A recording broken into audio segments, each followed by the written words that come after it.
And you know there are two endings to this, Yes. right? How did you know that? I do a lot of reading. Jeez. All right. A lot of that's why I took a lot of stuff to forget. All right. So, hello, everybody. Uh, this is Professor Sean Collette from the College of Southern Nevada's Videography and Film program, and I'm here with my friend Ron Urbis, who worked on Alien 3, and he's going to tell us a little bit about it. So, Ron, go ahead and introduce Hi, my yourself. name's Ron Herbis.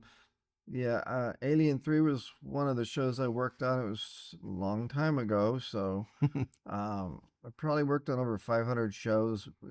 Because if you work, for instance, on the television side, also, you could be working on three different series at the same time per week. So if you start adding all that stuff up, but when you're working on a feature film like this, you're only working on this Just one. this one, Yeah. yeah. So Charles Dutton's funny that his name comes up. You know, he was I don't know if he was acquitted, but he was out of jail for attempted murder or Really? murder. Yeah, if you look it up.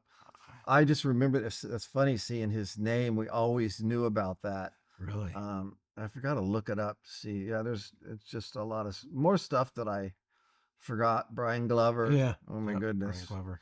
Yeah, a lot of him and was Gary in here?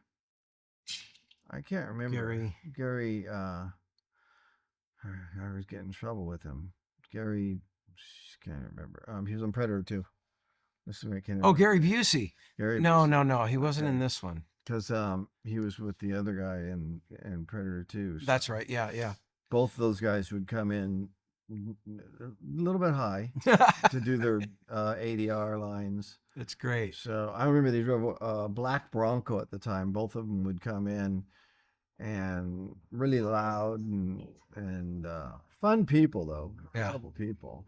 Yeah, I mean, the world of post, and that's one of the things I try to tell my students every semester is, look, you I've seen it where students will both go through the entire program together, work on the same show later on, and never see each other because Yeah. one did production, the other one does post Yeah. and stuff like that. And so stuff like this, I mean, because post is one of those things where that's where the movie really starts to come to life, Yeah, and things because can get you've got to downright make creepy. something of whatever they made. Right. If they made whatever they made and it wasn't that good, it's up to you to make whatever Make they it make good. good. Hmm. It's all up to you. And sound is, I mean, I would say 80, I don't know what they say, 80% of the film. Yeah, at If least. you don't have sound, that's the problem with this day and age. You have directors, producers, especially video people that think they can just go to libraries and pick up a sound. Sure, you Yeah. can get an explosion that has 50 layers of sounds Right. in it, but it's completely something different if you build that 50 layers one track at a time. Yeah. Like if an explosion happens and you have metal shards, wood shards, glass shards, and you put them in each by each, then you're in control over how loud they are. But if you get an explosion out of a library, you have to lower it or raise it all at once. Right. So if metal shards are going by your face or glass shards are going by your face, you can't separate it. Right. If you build it separately, Then you have that control. you have Yeah. 100% Yep. control. So when you're mixing on this, you're mixing in, because this is before Pro Tools. This is about when Pro Tools started. Well, truthfully, can't remember. No, this was what 99 what 91? 91 or 92, something Okay, like so that. Yeah. that's exactly when Pro Tools Yeah. came out. Yeah. So no, it was 35 millimeter.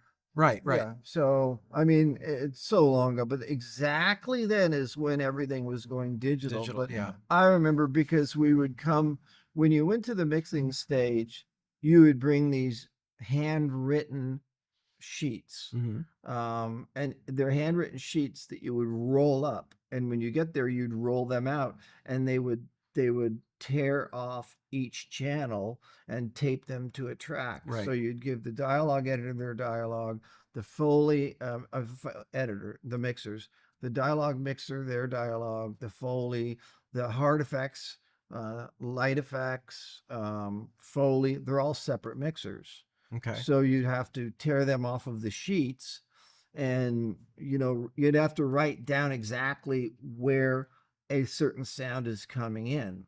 So they would have it in front of them. So let's say I'm on number 69 fader and I say number 69 fader, there's going to be um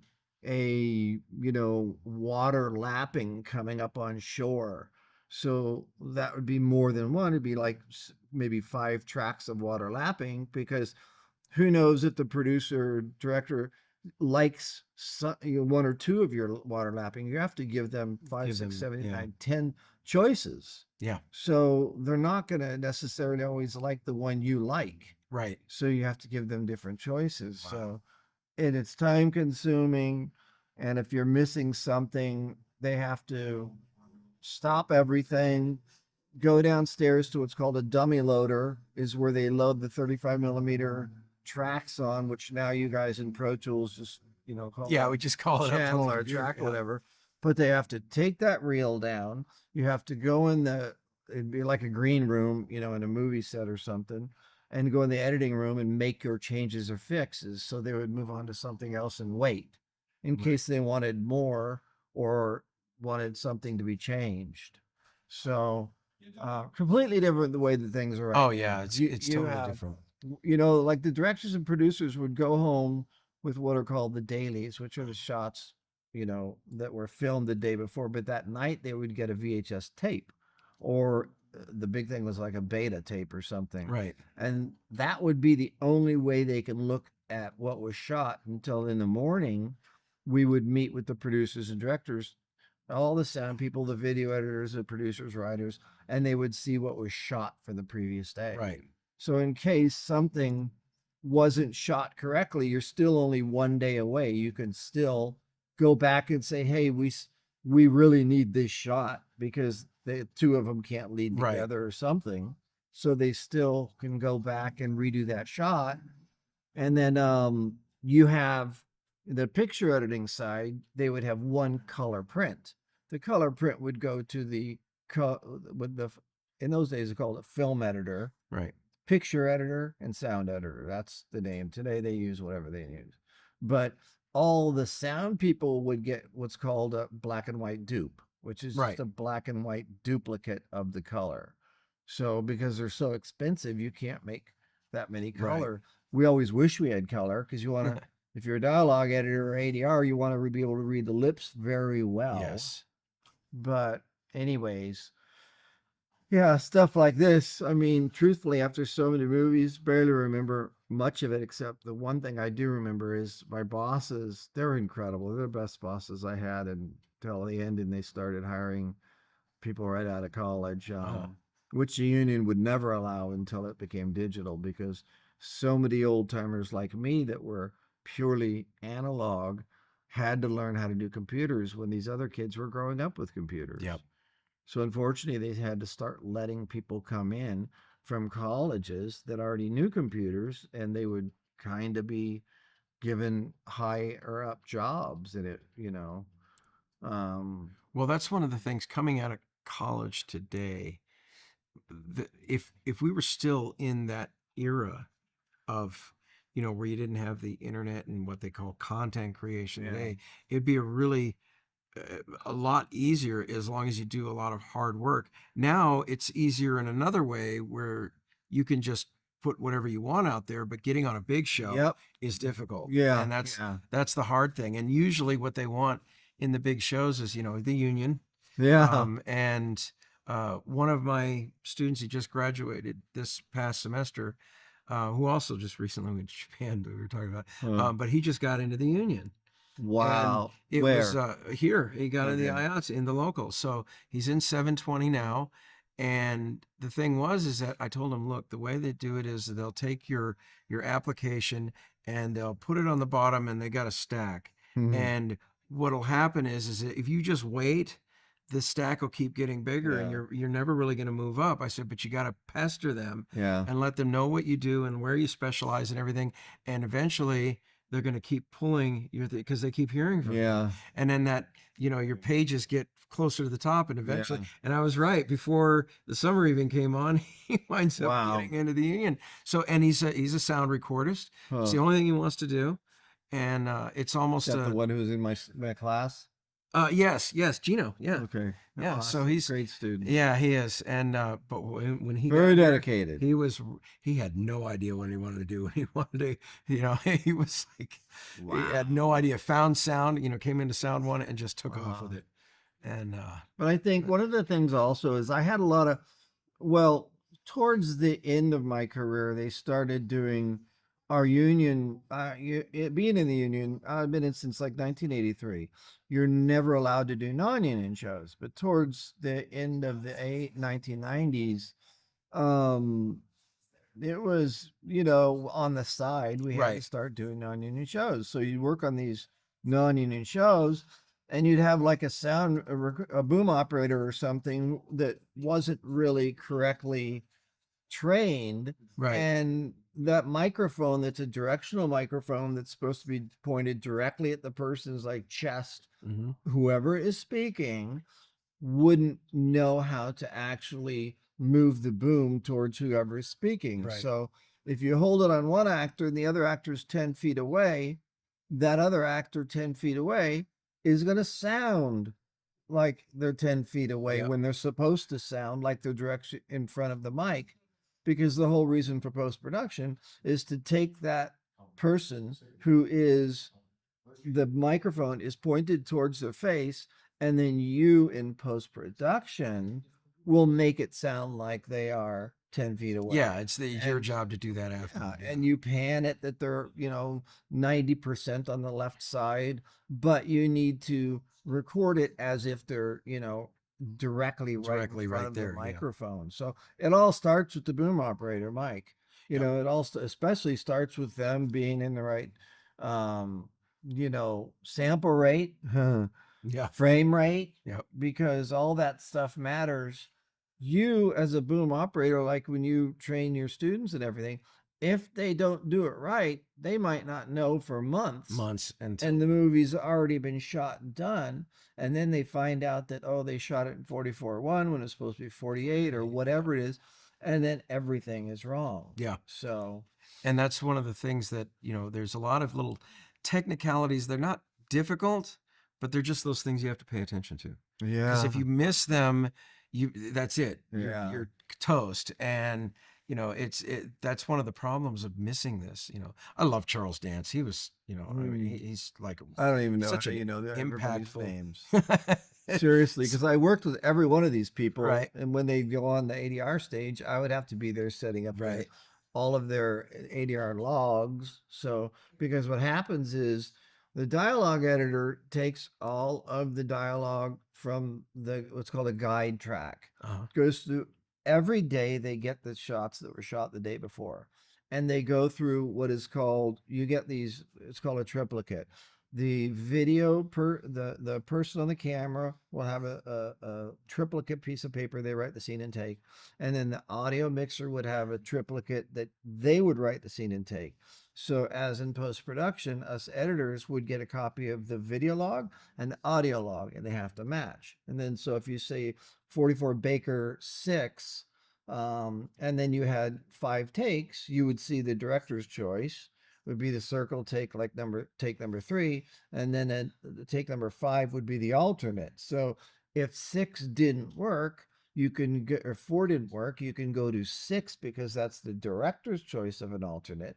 Mhm. But if there's something happening, like if she's getting out of bed right now and you hear the bed squeaking too much, Right.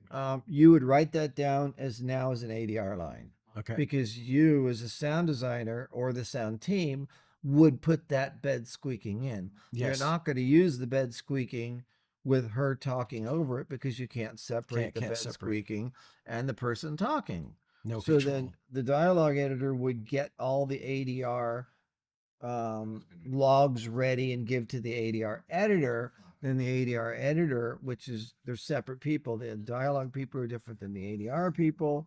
At least that's in the film industry. Hollywood's I mean, immensely different than anywhere other than Oh, the indie market is a lot yeah, different yeah. because you'll have one person doing 7 or 8 different jobs I could because not they believe just, it. I yeah, when I came out here, when I retired and started teaching like in 2001, well, towards the even into my career on these non-union shows, they were telling me to hurry up and get things done. I go, well, I'm not. I would do what's called a pass. I would do all my editing and make sure that I have it done, and then I would do another pass to make it even better, and then I would go through like a third or fourth time and make it absolutely flawless and perfect. Well, towards the end, it started getting where they wanted you just to make that one pass. It didn't matter. They wanted it faster, quicker. yeah, And because it's now digital and you can do things faster and quicker, but it doesn't necessarily mean that it's going to be better. it's not. Yeah. So you have to give it up. And I was never used to giving up my reels before because in the film side of it you have a 10-minute reel which is a 1,000 foot reel and then so you're given a 10-minute reel but then towards the end they started saying in the digital realm you'd get like an act, Yeah. act one, act two, act three. So then I say I'm not ready. Well then you so I had to learn how to do things not right. Yeah. And then I didn't like that. That's how I kind of retired. Then when I started teaching, I was like, oh my God, they do things Yep. so they have one person doing Yes. everything. And that's, I mean, there's the thing that I have to tell my students is, look, in the indie world, we we have that freedom to be able to do all of that, but the problem is that it leads to a lot of discipline issues where people, they get lazy or they get sloppy with their work and Yeah. everything, and there's nobody else to catch it. No. So you see a lot of bad things in indie films because it doesn't go through a pipeline. It's usually one person doing a dozen different things, and Yep. there's none of that discipline that would never be tolerated in Hollywood. No, You know? no. That's why they always say you're only as good as your last film. Yes, exactly. So You know? I mean, and another thing they have is you're always training your next replacement. Yes, Because our yes. bosses are always bringing in their friends of friends or the boss's kids. That's what it was. My dad was vice president of Fox, was director of facilities, which meant he was the director of all the departments at Fox, meaning the editing departments, the camera departments, Wow. everything. So that's how, nepotism is the way everybody got in Yes. for 100 years. Yep. So that's the way I got in. And then I worked for my dad's bosses. He was the president of Fox. So I worked for the kids. Um, but, didn't go to school. Very, very, very different from being trained on the job and very different when you're first in the union, in the Hollywood union. You had to be an apprentice. I think it was 3 years. You had to be an apprentice for 3 years. You could not be an assistant. Then you had to be, pretty sure it's three, and then an assistant for 3 more years. So then you weren't allowed to be an editor till 6 years of training. Mind you, you're working 100 hours a week. So think about if you're going to school now and you have, what is it? How many hours in a semester? Oh, gee. Well, I mean, typically like 12, So like 2 credit hours a hours. day. Yeah. I'm not credit hours, actual Oh, actual of hours. training. Well, here we have, like 4 hours, 3 hours and 50 minutes technically of each class. Yeah. So And imagine that being your lunchtime, basically. yeah, yeah, So I would be, um, I mean, it's crazy thinking about it because most of the time you would get your nights would be sleeping on a couch. They would always call in dinner.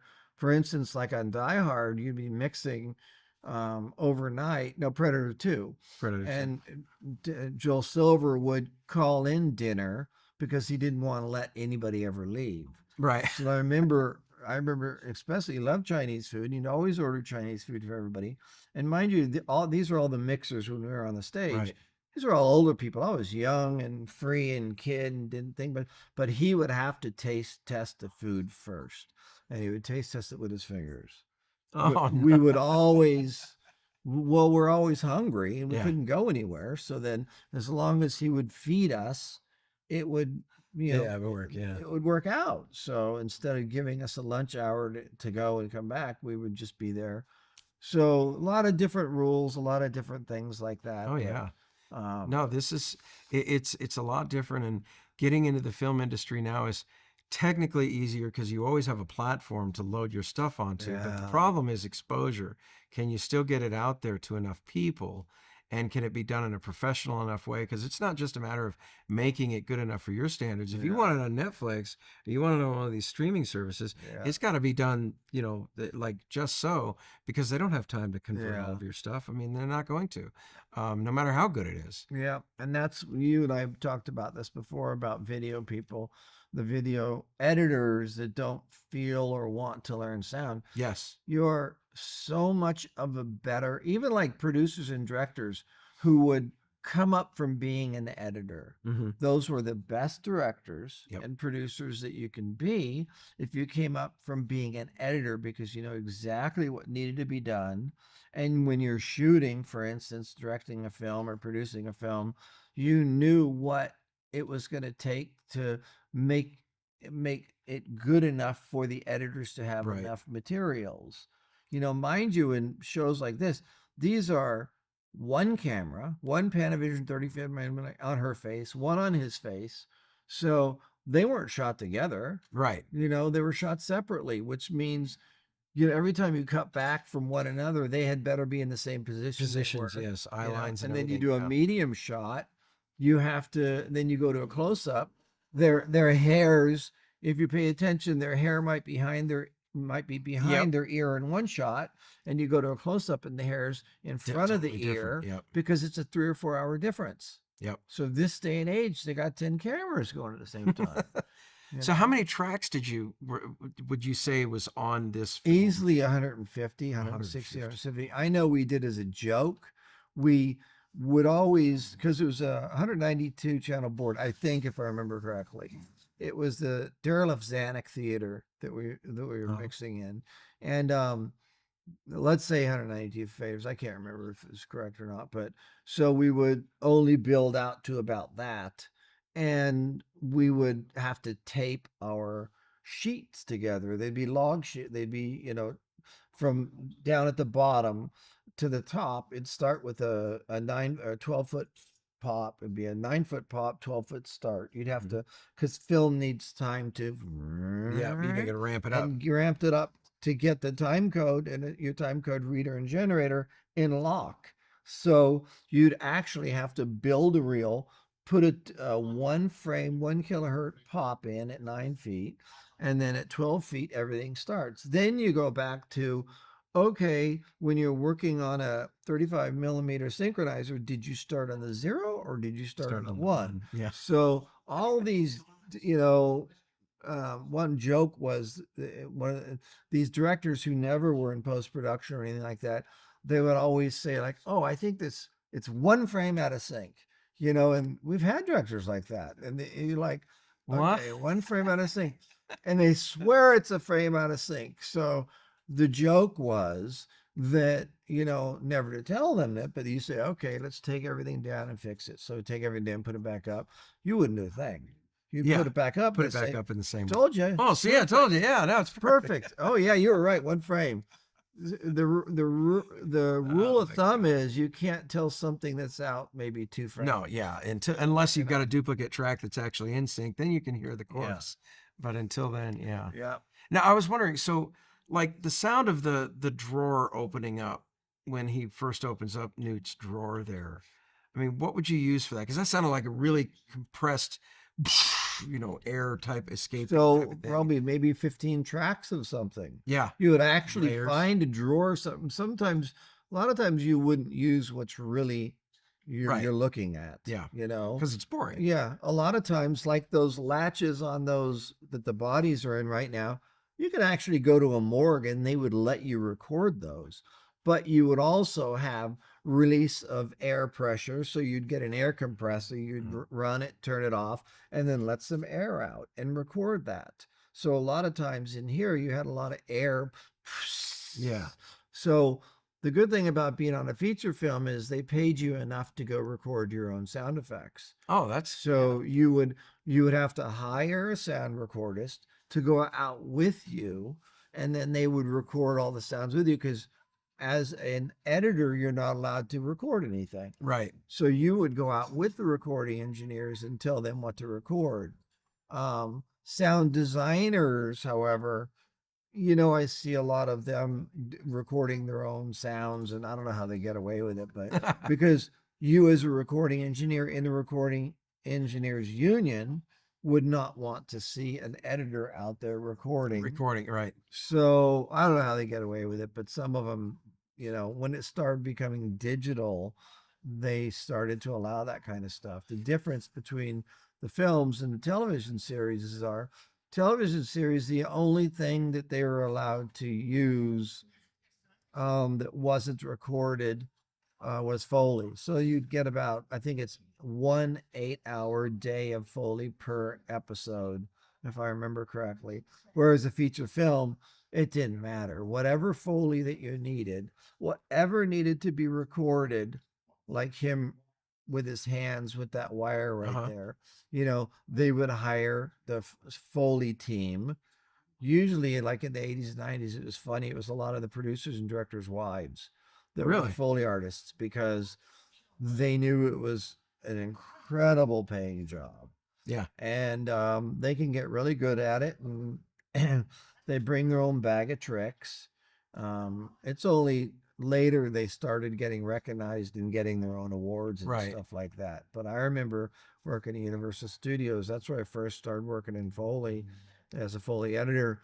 And I remember, so as a sound designer, your Foley editor would write down a Foley sheet. This is how, when I teach sound in the other classes, the students hate it. You have to go frame by frame by frame, writing down exactly every single sound. Yes, at the time code. Yeah, a different person would do, okay, what do I need here for sound effects?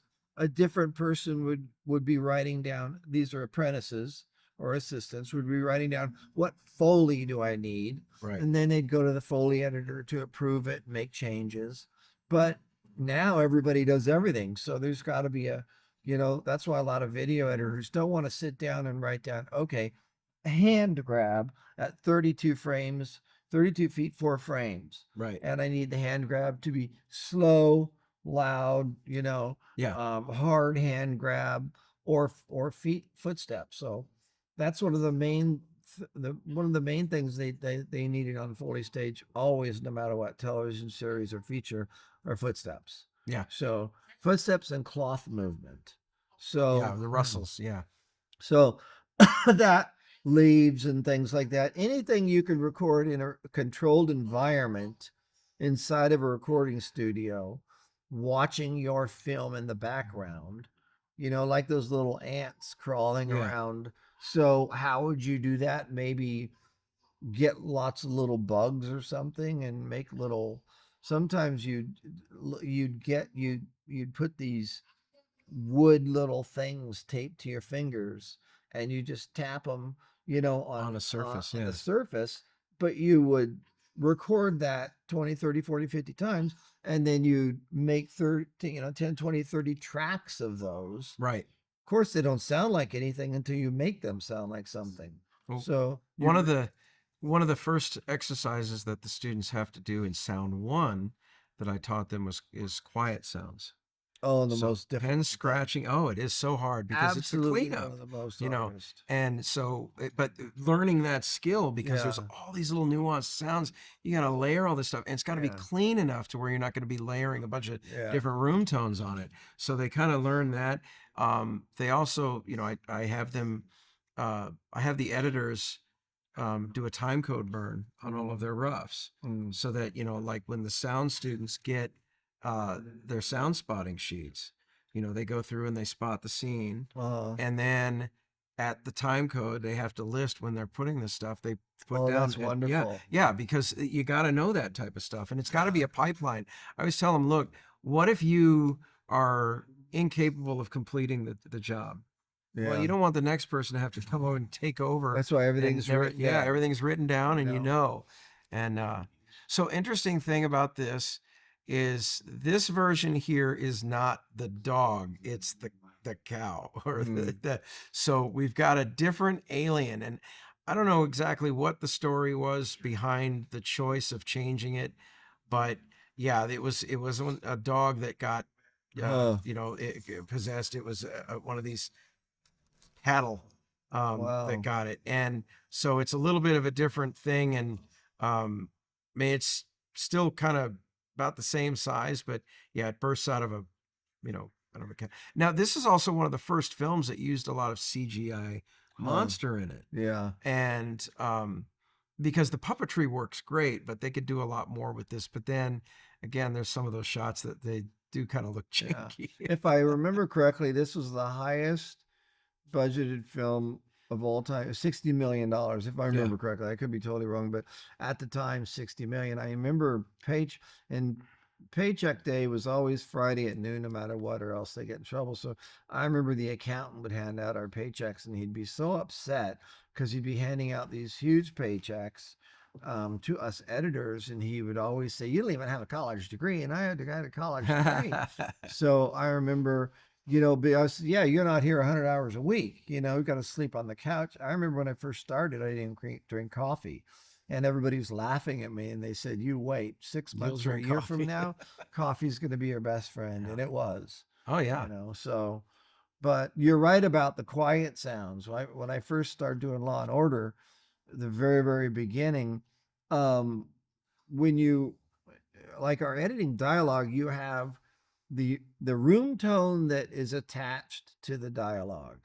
Room tones, there's millions of them. Yes. You could be in one room and put 5 microphones in the room, one in each corner and one in the center. Put it in your Pro Tools now, play it loud, isolate each one. Every single room tone is It's going to be different. different. Yep. So when you're editing dialogue, for instance, that's why it's so crucial for these producers, directors, editors, or whatever, when they go, they need to also record at least 30 seconds of what's called a wild track. Yep. Quiet, absolutely silent sound of every location you're ever at. Yep. And if you don't have that, then I know a lot of towards the end, non-union people wouldn't do that. So what I have to do is in the middle of the dialogue, you call them guide tracks because you have to cut out what you call sanitizing. You have to Yes. sanitize them, but you would find some sections that might be 3 seconds long that are pretty quiet. You'd have to take that 3 seconds and somehow make like 60 seconds Mhm. out of it. Making that 60 seconds out of 3 seconds, and you might find 3 seconds here, a second there, a second there. Putting all those together that doesn't sound like a A loop loop. Yeah. is, I mean, think about doing that on 35 millimeter. Oh. Because when you're putting those stuff together in 35 millimeter, you'd use this cloth, chem wipe it's called, and then you'd use acetone. When you would splice them together, you'd have to turn it upside down, and you'd get a chem wipe and put it on an acetone, and you'd very lightly wipe off some of the magnesium tape so that it wouldn't jump from that one little bit louder or softer room tone to the next little And we room gradiate tone. it. Yeah. And then you'd have to order that and go up to the recording department and order a loop of it. And then you ask them to run it backwards. So then if you have 3 seconds, because if you add 3 seconds of something and you add it and you just copy and paste it, it might sound like a loop. Mhm.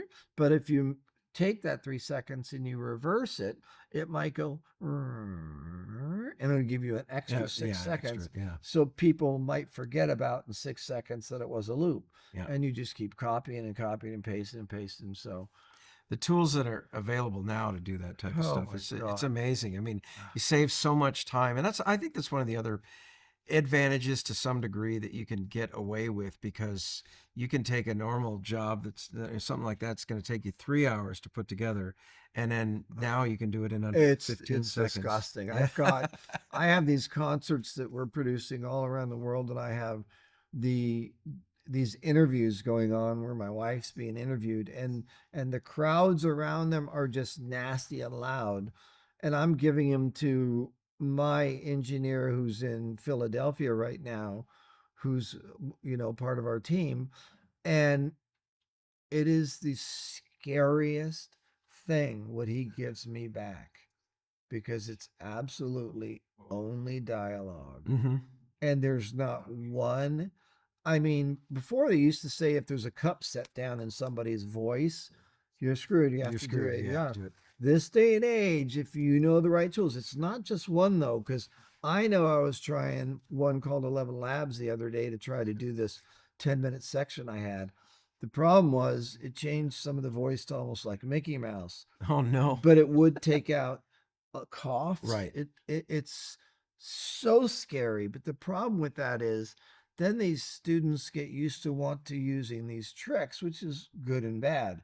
But if you know already at the beginning how these things are supposed to work, you're going to be that much better. Oh yeah. You should never ever rely on On the just technology. I'm gonna save it till post, and then the post people are gonna fix it. I don't have to learn it.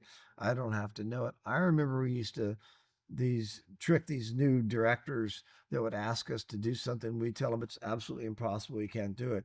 And we knew it was. Mhm. We could do it. It just took a long time. Right. So they would just take our word for it. But if you know something can be done because you have experience in doing it, then you know Right. it can be done. Then you can hire the right people to do the right thing. And if they tell you no, they say, oh, yes, you can. This is how you do it. But it's so important for video people to absolutely know, at least learn sound, even if they're not going to do it, to learn sound, get a hang of it. And in a pinch, if they needed to do it, work with, Pro Tools Yeah. out there. I've tried working with the other softwares. I don't like them. I just don't. I do love Pro Tools. I'm not a fan of Avid, but I love Pro Tools. Yeah. Yeah. But I mean, I learned Pro Tools back when it was still Digidesign. Well, yeah, I learned with Sound Designer too. So Yeah. Sound Designer 2 files, Yeah, SD2 files were, DigiDesign. yeah. It's funny because I have all my Alien 3 sound effects and Foley that I have were custom sounds. They're all Sound Designer 2 files. I have, Yeah. gig bytes and gigabytes and gigabytes. And now Pro Tools won't even recognize. Won't even see this Sound SD2 Designer. today. I have to go to VLC or I have Yeah. to go to Audacity. But I mean, I have hundreds of thousands of sounds. So it's like I can't just batch Right. change them all. And it's such a shame. That But, becomes a problem. Yeah, I remember yeah. because like the AIFs, Oh, using AIFF, AIFs, yeah. so doing all that, but I honestly I like working with Wave because it's so universal. I don't Yeah. have to worry about it. If I plug a Wave into something, I know it's going to Yeah. play. So I don't have to worry about And that. but the kids these days think that MP3 is the best. Yeah, I know they don't. And it's absolutely the worst. It is. I tell Totally I tell the compressed. students all the time. I say, when you're using these Spotify's and these streaming services for all this music and everything, you are getting ripped off so bad because it is so compressed. There's so much stuff missing from it. And I play it in, I'll play a Wave and an MP3 of the same file, and they can hear that once it's pointed Yeah. out to them, Yeah. then they're like, But it's the oh, ear wow. training. Yeah, it is. But it You takes gotta, and that's why I always tell students too, it's always good to take music classes. I never took them. I didn't like music. It was just way too difficult for me. yeah, Plus, working 100 hours a week, when you did get time in between a show, the last thing you wanted to do was go learn something. right.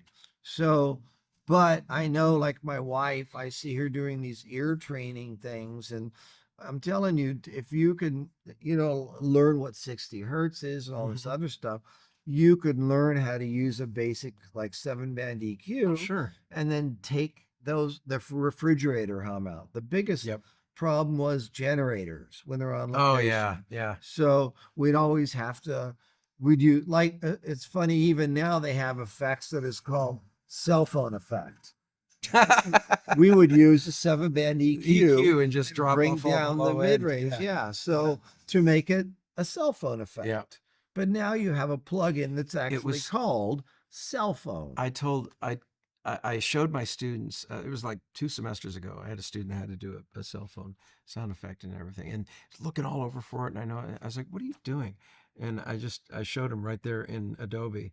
I said, look here, put this. And it's It's parametric, 10 Mhm. band EQ. And I said, here, just do this.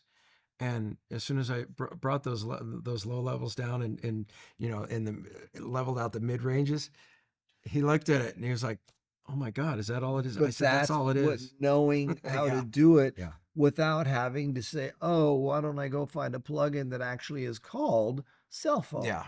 You don't need it. Because they're always going to be exactly just like if you use the Wilhelm scream. Yeah. It's always going to be the Wilhelm scream.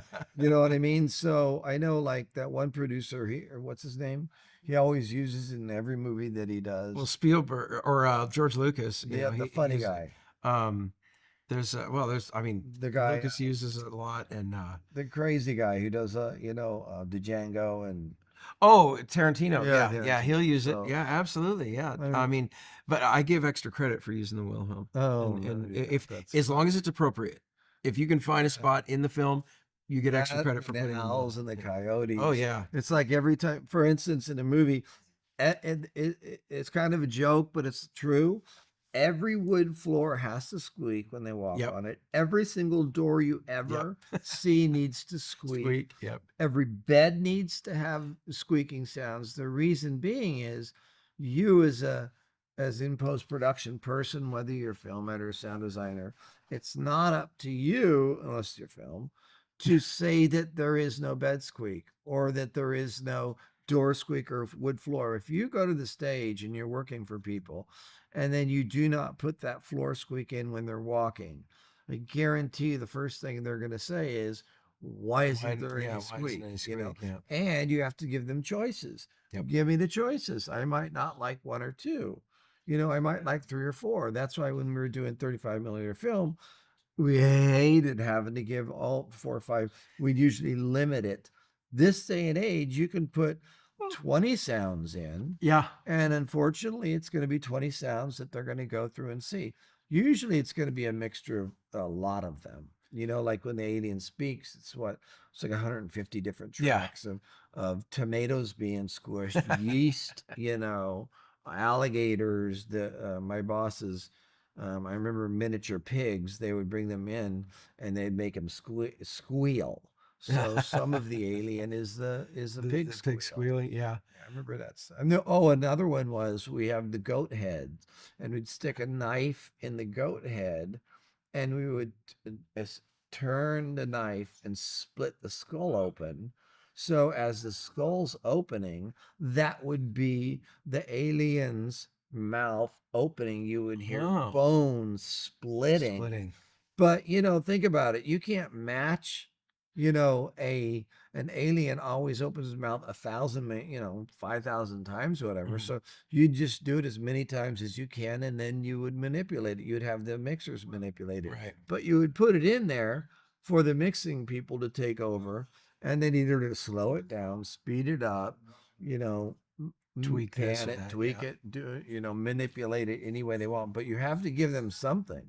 Nowadays, you have, the programs they can audition different sounds so they can play the same thing, Oh and yeah. it's instantaneous. It's just like boom, and then they play it. No, I don't like that one, and then they can just go through that process of picking the one they Yeah. like, and it's almost instantaneous. So, I mean, there, there is some advantages to it. You get, but you know, a lot of times too, there's a disadvantage in being able to do this stuff so fast because there's no consideration for it. You pick something. It's like editing. Yeah. When you edit it on film, if you want to make a cut, you better be damn sure that's where you want And to make the cut. and on the Yeah. stage when you're going to record, when you hit record, you had better damn well ready know that when you hit record, it's 99% permanent. Right. Because sure, you can what they call degauss the reel and start over or erase it, but it's not that way. You practice and practice. You go back and forth, practice your panning, practice your manipulations, and then you say, okay, ready, hit record. And then you remember the way that you panned it Uh-huh. and do it that way. This day and age, you can do it 500 times Yep. until you get it right. And I So, see a lot of bad editing because of that. They have so many options that they don't really think about what my. effect they're doing. And I see a lot of bad editing today. And they don't think it's bad editing because the number one thing that they think about is continuity. but it's actually performance that Yeah. is the trump of everything. You know, you got to think about that performance. Yes, it might not be like in continuity, but it works best. As long as somebody's not wearing a cowboy hat that Yeah. they weren't wearing in the reverse shot, Oh my you're gosh. okay, you know. I mean, so but you know, one of the things about this film, it's a quiet film. There's a lot Yeah. of quietness throughout. Yeah. 2/3 of the film is like these quiet moments like this. And but And if you really pay attention, quiet is not zero it's not sound. zero sound. You can't do that. Yeah. So it's if you listen to Pro Tools, as I say, I'm always going to say Pro Tools, and you have a room tone. My favorite thing is I have like go-to room tones that are, used for the last Mhm. 50, 60 years, and I've kept them. They're beautiful and Yes. gorgeous. They're silence, but their silence is not silent. Silence is the silent of a silent room, but every room has its own Has its own sound. sounds. Yeah. So the silence that you hear in here, I mean, it might be whatever room tone that you use, and you always have your go-to room tone, Yeah. like your hollow room tone. In a hollow room, it's a hollow room tone, but like, you see when the fire's burning and stuff like that. Another thing is it's not all about loudness. And when a sound designer is putting in sound, they're going to be 100% loudness at what they were when they recorded.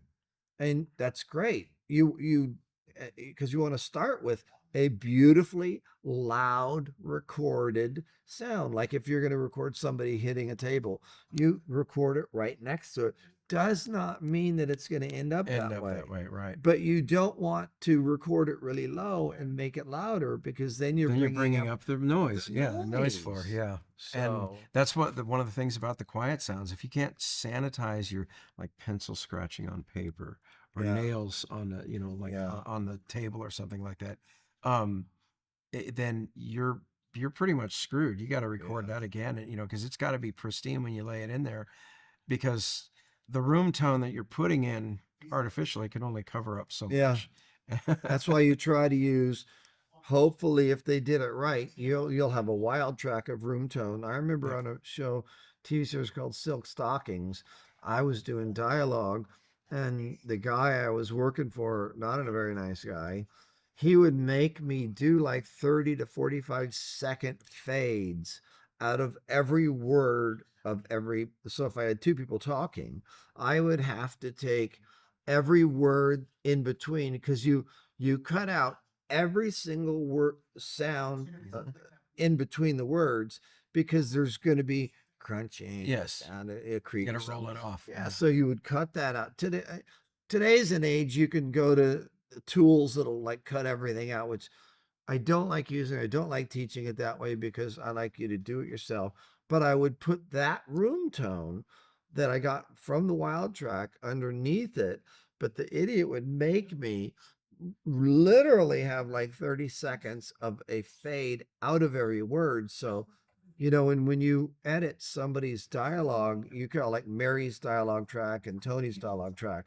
Well, I'd have to do Mary's A, B, C, because that 30 seconds would always be running into another 30 Right. seconds. Yes. But you could never have three of the Marys room tones together, because that three would raise up the decibels. Yes. So they could never intertwine more than 100% at any given time. So Yeah. it It was gets, it was a well, nightmare. I was glad actually one thing, because one of the things that I always found was one of my biggest pains, and I'm competent at it, but I don't like doing it. It's a lot of work, which is EQ matching.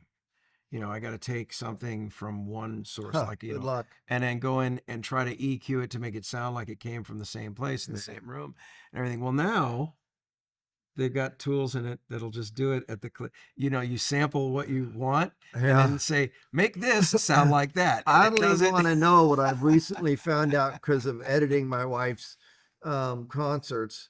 The tools that I have found out that are so scary, I'm not Oh, even going yeah, to I mention know. them, It's because crazy. they're taking a lot of jobs away from a Yep. lot of people. I mean, I put in 2 tracks of something that I have 7 cameras on on this concert. They're all done by different people. I have no idea where they go because it's 2 hours long. So I would do a test. I would take 3 of them. I would put them in there completely. I have no idea where they go. I have one camera that goes all the way through, and I I grab them all, I highlight them, and I say match audio, and it automatically Does it? Yeah. and it scares me to death. Well, Speaking of scene speaking like of, yeah, this, yeah, so exactly. fake. Yep. Um, But it I, looks, like so when Lance Henriksen sees something like this, that's your face on yeah, a dummy that's really yeah, scary looking when yeah. you look at it.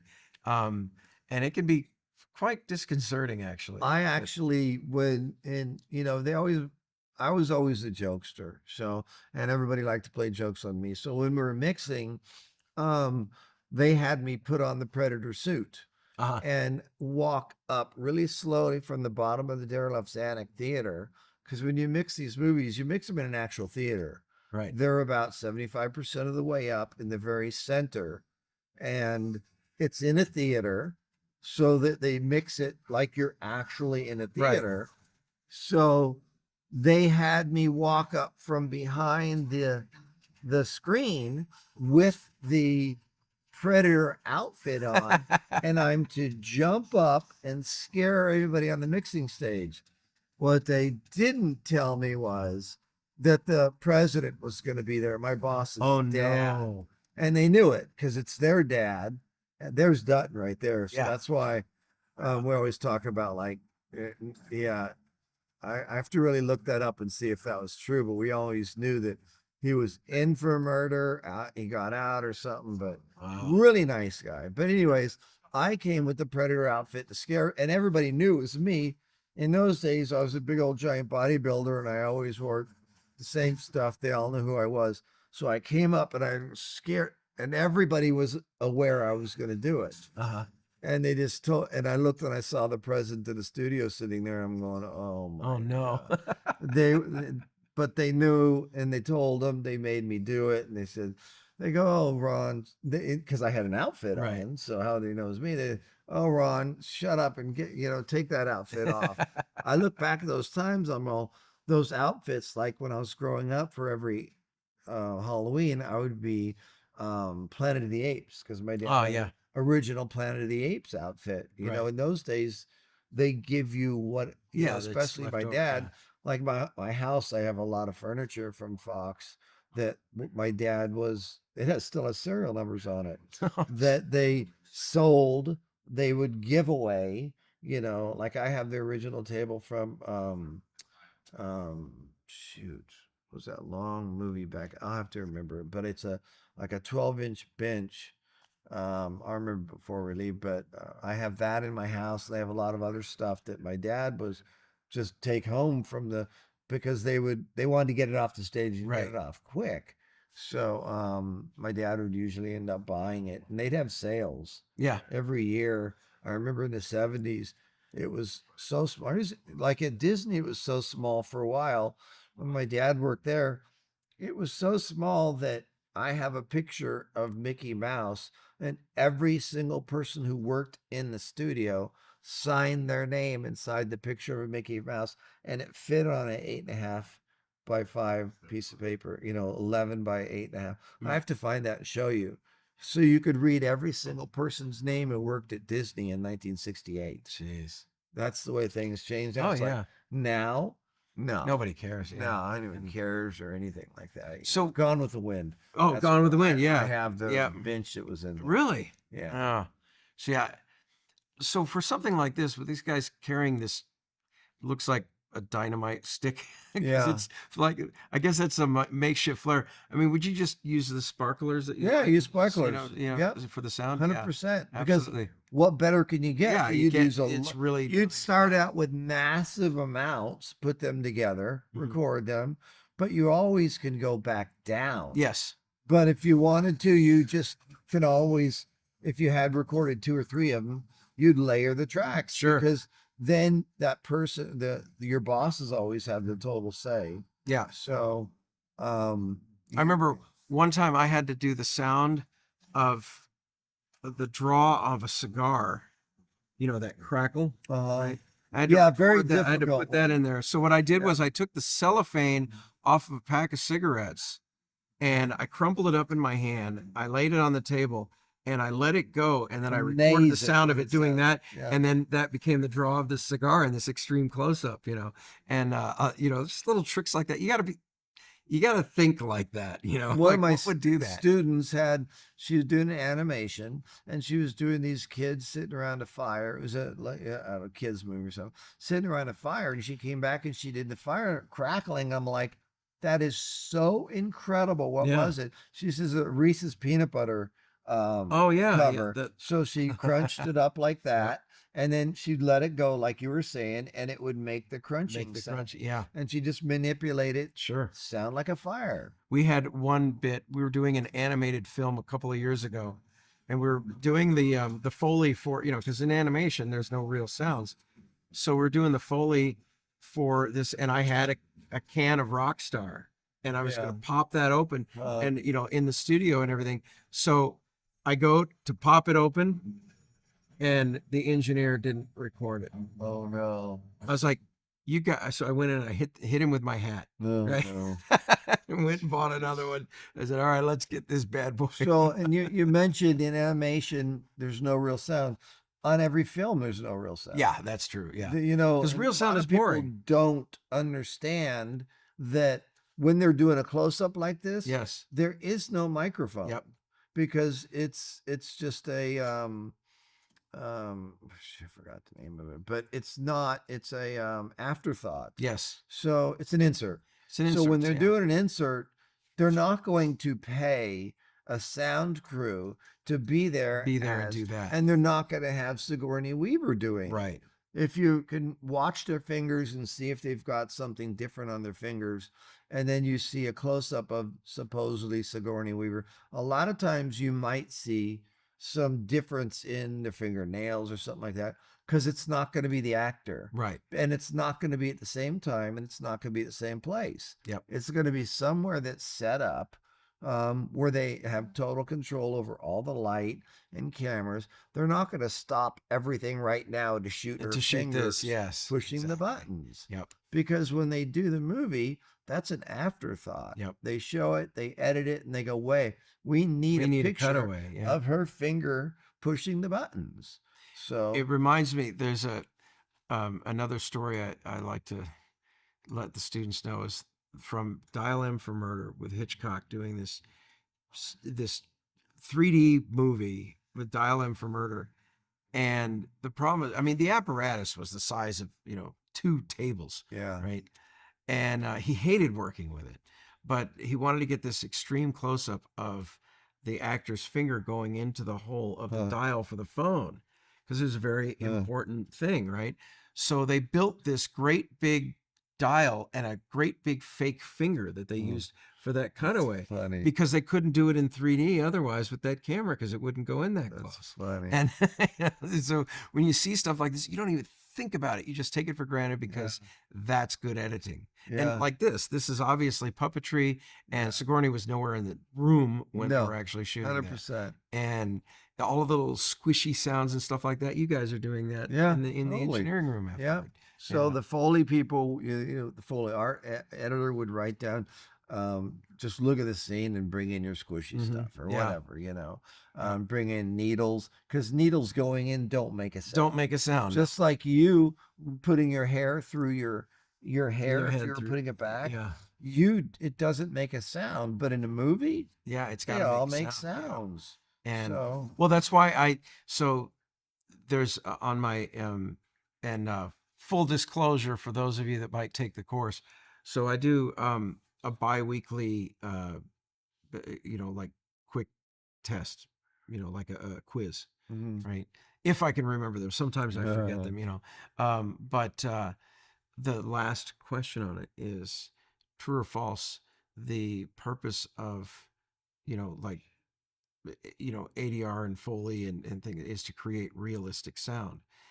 It's the only trick question on there. Uh, And most people are going to put true. And I say, no, because real sound is boring. We yeah. want hyper realism. Yeah. So I try to teach them this is hyper realistic because Yeah. real sound is boring. Sound of a pistol going off is boring. You Boring. got to get a real good Yeah. thunderous, It's crack. totally completely Yeah. different.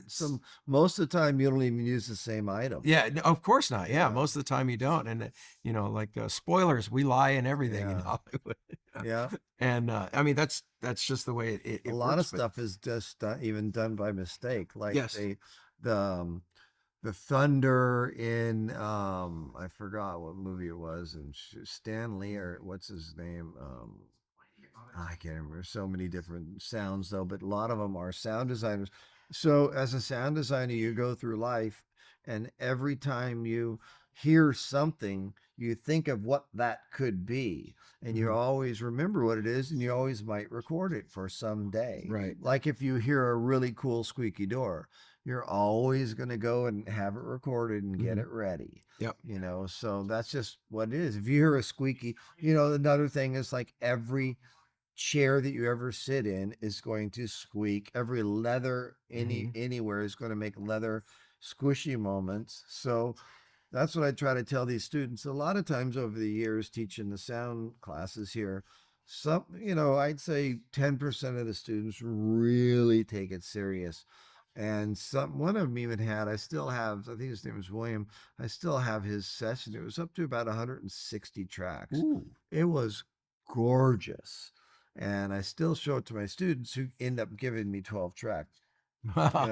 They give me their final project, it's 12 tracks. It's like, Yeah. Well, the other thing too is you got to have, so each room you assign a new track for each actor for that particular room because you're going to put different effects on it. You're going to bust them over into different, sounds and atmospheres yeah. for each individual. And I mean, but I see people putting like their footsteps on the dialogue tracks, because there's room.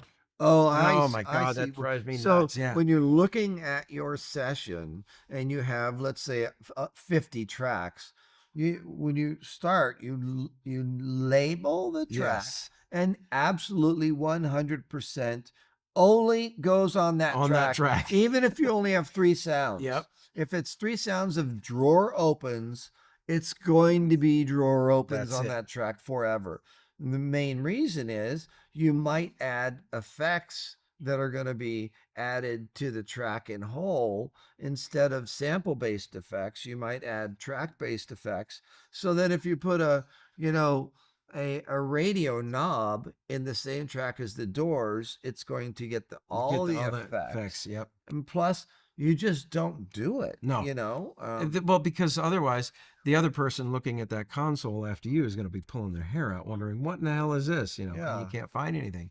And that's why you got to layers and layers, and that's one of the beauties of sounds too, is that, like, as opposed to film, like, or the visuals, the video tracks, you get one, sometimes you'll Yeah. layer two, right? Yeah. But you've got all of this immense control over of sound. everything in Yeah. a soundtrack. Love it. And there's so many. And once you start breaking down these stems and saying, here's the dialogue stems and here's the Foley stems and everything, and then you get all the way down to the bottom and you got MX, for your music tracks. So and stuff that's like another this, thing you say MX is everything's usually abbreviated, because back in the old days, you have to write on the film, Mhm. and you did not want to write out the whole thing Whole because thing. you have hundreds and hundreds of these boxes and tracks.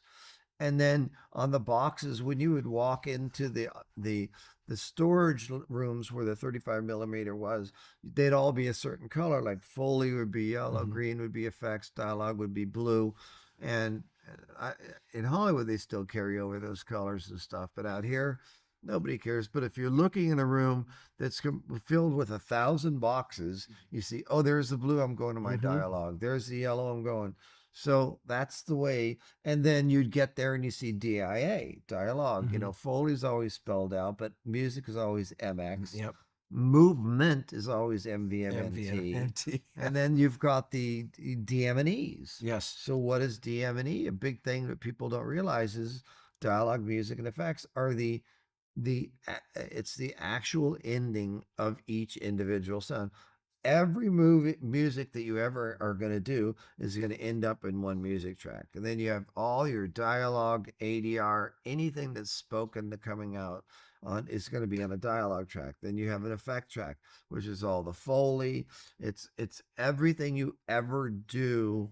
And up until about 1991, everything that was made was put onto a 4-channel 4-track. Right.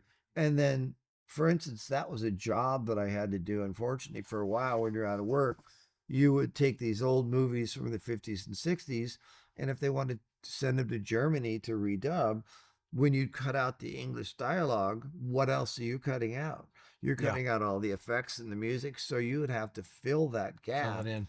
So when you send it to Germany, it's going to be all sound effects and music. So you'd have to take other music from that show and somehow kind of match it up. Yes. But after 90s, it started to where they would break it up, because if you have 100 tracks of sound effects, you can't, and this another, you can't mix successfully 100 tracks of sound effects. So you would break them into groups of 10, and they do it, I guess, music also, because you're not going to hear a door close out of 100 tracks with a bird squeaking at the same time with a plane going by. Right. So you start with 10 at a time. Start with 10 at a time, and then you take those 10 and then you route them all out, mix them into one channel called a pre-dub. And let's say 100 tracks. You do 10 at a time. Once you do those 10 at a times into one, you end up with 10 more tracks. Mm-hmm. Those 10 tracks were 100. Yes. But now they're 10. Now they're 10. And now you take those 10 and you play those 10. There's a lot more that goes into this besides what I'm talking about, but then you play one, because you start one by one. You start with one, you mix it, you do all your panning, then you add 2, and then you add 3, and then you listen to 1, 2, and 3, then you add 4, because then you can go back up. Let's say an alligator's hissing in number 4, but the bird is so loud in number 1, I can't hear the alligator. So you still have time to go up to number 1, lower the bird. And it's always about not raising, it's always about lowering. It's how low can you go without having to raise things up and over, because everybody can raise things. Yes.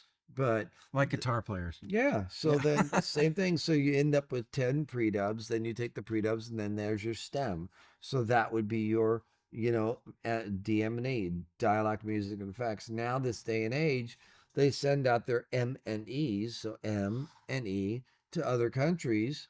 They send them the dialogue track too, but that's why in other countries, if you hear a movie that's been redubbed in their language, it's not the same mix. Yes, it's different mix. They mix it, and I was always amazed because I did a lot of mixes in non-union in Mexico. My friend was doing tons of films, and they're he loved what I did because it was more American than what he would be used to. Right. So. Well, that was, like when it comes to sound effects and things like that, there's so many subtle little things, and like in there, the needle going into the bottle and drawing that's everything has its own little sound, and it's got to be mixed so that you can hear everything. And one of the things that I still have students do, no matter how much I preach against it, you can't mix with headphones on. Oh my God! Because no. Yeah, and they, so then, you can ask them. I'll say, earbuds. It drive me crazy. Yeah, exactly. Because I'll listen to something and I'll say, "Where's this sound?" And it's like, "Well, I know it was in there." I said, "Did you mix with headphones on?" Yeah. I said, "Well, that's why I can't hear it out here." Yeah. I said, "You can't. I tell you, you can't do that." And but even the drips of the saliva from the alien. You guys are putting all that stuff in. Funny because in real life it might not make sounds, but it's hyper real. It's hyper real, yeah. It's fake, and I know the only time I use headphones on was when I edit dialogue, because I crank it up so loud that I want to hear anything that might be behind a word. So then I know that word's been compromised, or I can actually cut out. Let's say a letter T in a word has a glitch in it or something. I would go to another T that the person said, cut out the T and insert the T into the word.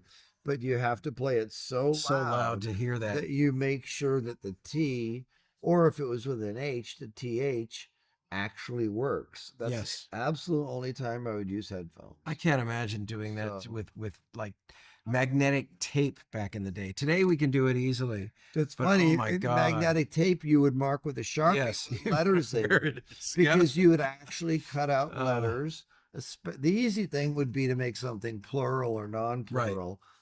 You would just cut off the end and then take the acetone with your chem wipes and then wipe a fade off Yeah. so that it would be faded away. But a lot of times it would tape your 35 millimeter film to your bench, and you'd have a ruler, and then you'd take a piece of tape and you tape it on the bottom of one side and the top of the other, and then you'd get your chem wipes and then you'd wipe it off, and that would be your 1 second fade or Fade, yeah. something.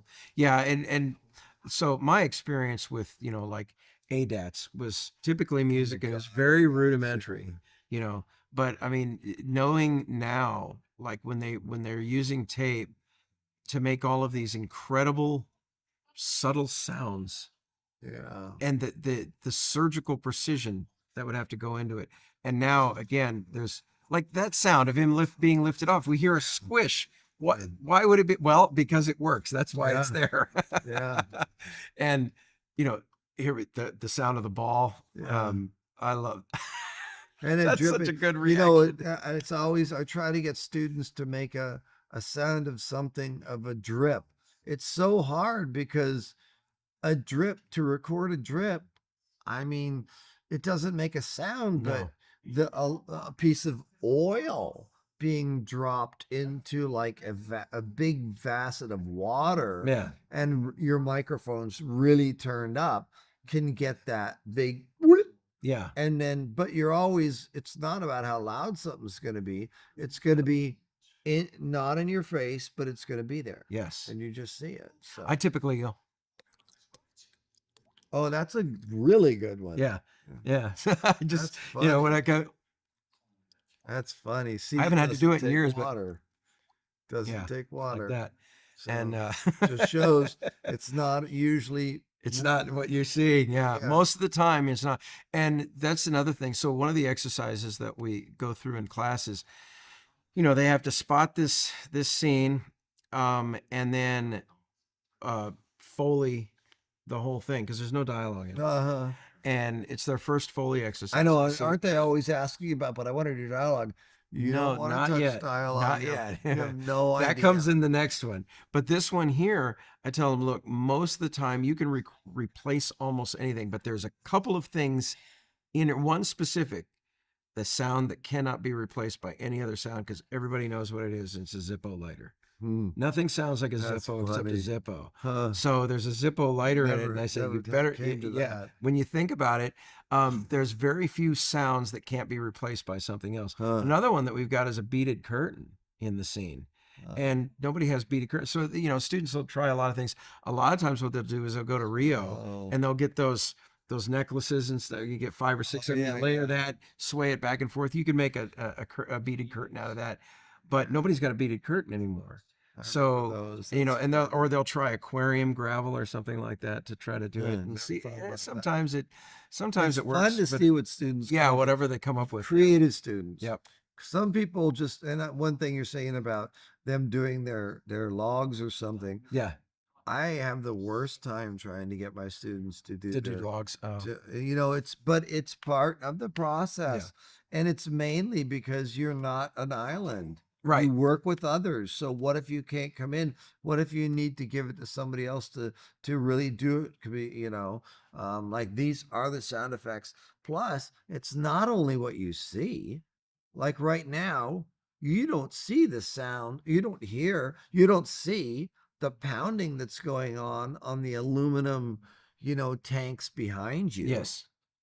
So you have to be cognizant of those sound, like right now, his foot going His up foot against there. hitting that. Yeah. Okay, you only know by looking at his foot that was going Yep. on, but you could have 20 seconds before, put that Put sound that in sound there. in there. They had no idea what it is, but then they see Then him when you cut doing to it. it, then you see it. Yeah, it's off Yeah. camera sounds. And, Yeah. so the implied presence of different objects really makes a scene come to Yeah. life. And then, diegetic, do you teach? Yes. Oh yeah, yeah. Diegetic. I have a video where I teach diegetics, and basically what I did was years ago I put together this reel of different films, and it starts with the scene in Psycho when Marion buys the car at the beginning, and you hear diegetic, and then when the music comes in, then you get the non-diegetic. I put Yeah. a caption that says non-diegetic. cool. So then, and then when she starts thinking to herself,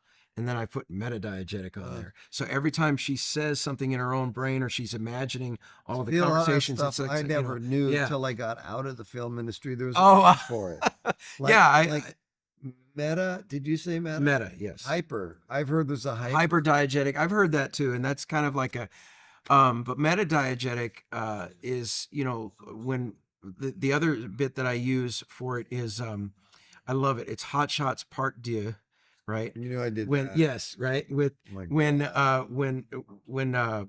Lloyd Bridges is thinking a- as we went, there was just two things on my mind. Would we reach the hostages in time? And why did I bring helium instead of air? So that's the metadiegetic, because it's in his mind. And I say, so you could play with it, and then the last, and it ends with the bit from Amadeus, which is when Salieri is talking about his childhood. We're getting, because whenever it's a flashback, the meta and the diegetics are swapping Right. positions, because he's going back, to try to. By the time they watch that video, it's just, it's like 5 minutes Funny long, because it's and words they that know what never it is. even- Yeah, they never even think Because about it. truthfully, I never knew what it was until I started teaching. Uh, When I started teaching, I had to learn, because when I was learning, I was taught what to do but not why. yes, So I never knew because why. I said so. Yeah, this is how you do it. That's the way people were. Yeah. It was for 100 years Yep. that way. Yep. Then all of a sudden you have these smart aleck kids that are getting these degrees coming in, and they know all these words. I'm like, that's Yeah. why they always, towards the end of the 90s, they're saying, because it always happened. I'm always training my next replacement. Yes. It always happened. Yep. Oh It yeah, happened sure. with Robin Hood wears tights. It's Oh, the yeah, first men time in that tights. happened. They said, my bosses said, why don't you take this show off? Just take some time off. Oh, And I no. never kind of went back, Oh wow. because once you lose that being a first assistant, somebody else comes in and they get used to being there, and then they're. I remember I trained the guy. Is Sam.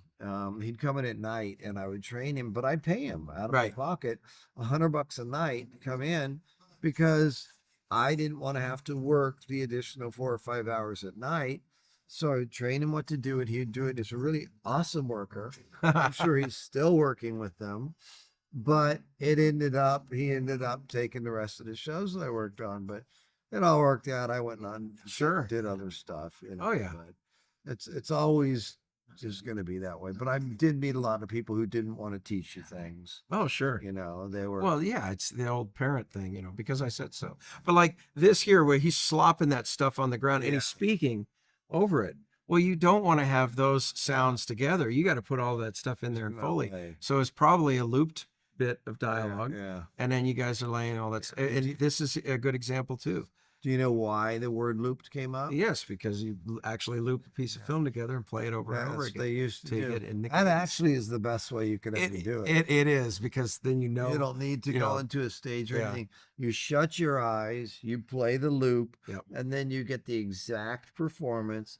Plus, the actor or actress can say it over and over and over Mhm. to match the performance. Like how many people were involved? How many Yep. people were involved? Because if you just read it, look, you're going to try to catch up, and you never will. I have, so in my ADR sessions, what I do is I'll give them 3 to set up and get the cadence, and then we'll try one. And if they get, and if I say, no, that's not right, let's try it again. And then I give them another 3 until they get the cadence. Some people can come in like robots and just do it. Yeah. And others, it takes him forever. Yeah. It's like, you were there. Yeah. But the other thing too is I I never have had the need to actually have a script in there. I say, I don't care what the script says. This is what you said. Yeah. This is what's on there. We'll have it in there if we need it for like to feed a line to somebody, but that's almost never necessary. And I had one person come in for an ADR session, never done it before. And so she brings the script in. Huh. And I said, you won't need that. It's like, well, what about my lines? I said, well, you can see what you're saying up there. Yeah. But I said, we're not going to worry. What if you changed something? Huh. You know, and I had one student did the exercise. And so doing this ADR session and went as per the script, not what was said. Uh-huh. And I was like, that's not what are you doing? Huh. Well, that's what the script said. I said, yeah, but we don't care what the script says. We need what the Yeah. actors, and they just didn't get it, Uh-huh. you know? And it's like, yeah, it's, you know, I mean, some people it's a little bit more intuitive than others. I love this. Boom. Yeah. Nice little multi-layered explosions. This is where the movie starts getting loud, you know, and where and there's a mix. You have to It's like you have to mix all of this stuff and the score. Yeah. The score comes in and you can't Yeah. bury the score and you can't bury the sound effects. and that's So why gotta, you don't. It's always too. See, a composer gets paid by per cue, yes. music cue. So the composer writes music for every single scene. It Yep. doesn't necessarily mean that every single scene is going to have the music. Yep. Sound effects people, they don't get paid per sound effects. Right. So sometimes they would, it's always a fight with the composer saying, well, I want my music cue in here. And they go, well, no, music is going to be heard over these explosions. Right. But I still want my music. They go, no, you don't. Because when it's said and done, they might have like 500 music cues. And when it's over, only 200 ended up in the Right. show. Oh, but I'm not getting paid for 500 of them, royalties. Right. So that was always a fight with the composers about what should be louder, sound effects or music, or should be no sound effects or no music. Like there's music there, Right. but just very little, Well, that's one of the things too about, so when I'm first teaching students and introducing them to the concept of mono versus stereo fields, you know, it's cool watching their reaction when they realize this is why we're recording dialogue in mono, Yeah. because you could put that stereo field all the way around and there's no competition. It's just, and it separates. They're like, oh, wow. And when the same thing with Foley, Yeah. certain Foley sounds will be right there in mono and Yeah. the stereo field, and there's no competition. Yeah. I say, if you put everything in a stereo field, it's all getting muddy, and you lose stuff. So, but I mean, something like this, so these are obviously looped because you've got tons of Yeah. garbage going Yeah. on in the background and everything, Yeah. and movement and everything. I mean, it's almost impossible to capture correctly. And Too much going on. too much is going on, and Yeah. foot scraping on the, oh my God. Oh, here we go. Yeah. So like hearing it climb down the wall. Yeah. Do you remember what guys did for footsteps for that thing and like climbing Probably down- some of the things, yeah, the scratching scratching along, on the lawn. cement or something, because it wasn't climbing. It was Right. fake. Yes. There was nothing. There was nothing there. Yeah. It was CGI in that shot. So, Yeah. Yeah. Yeah. There was more CGI than puppetry. Yeah. And I don't know. I would have preferred the puppetry.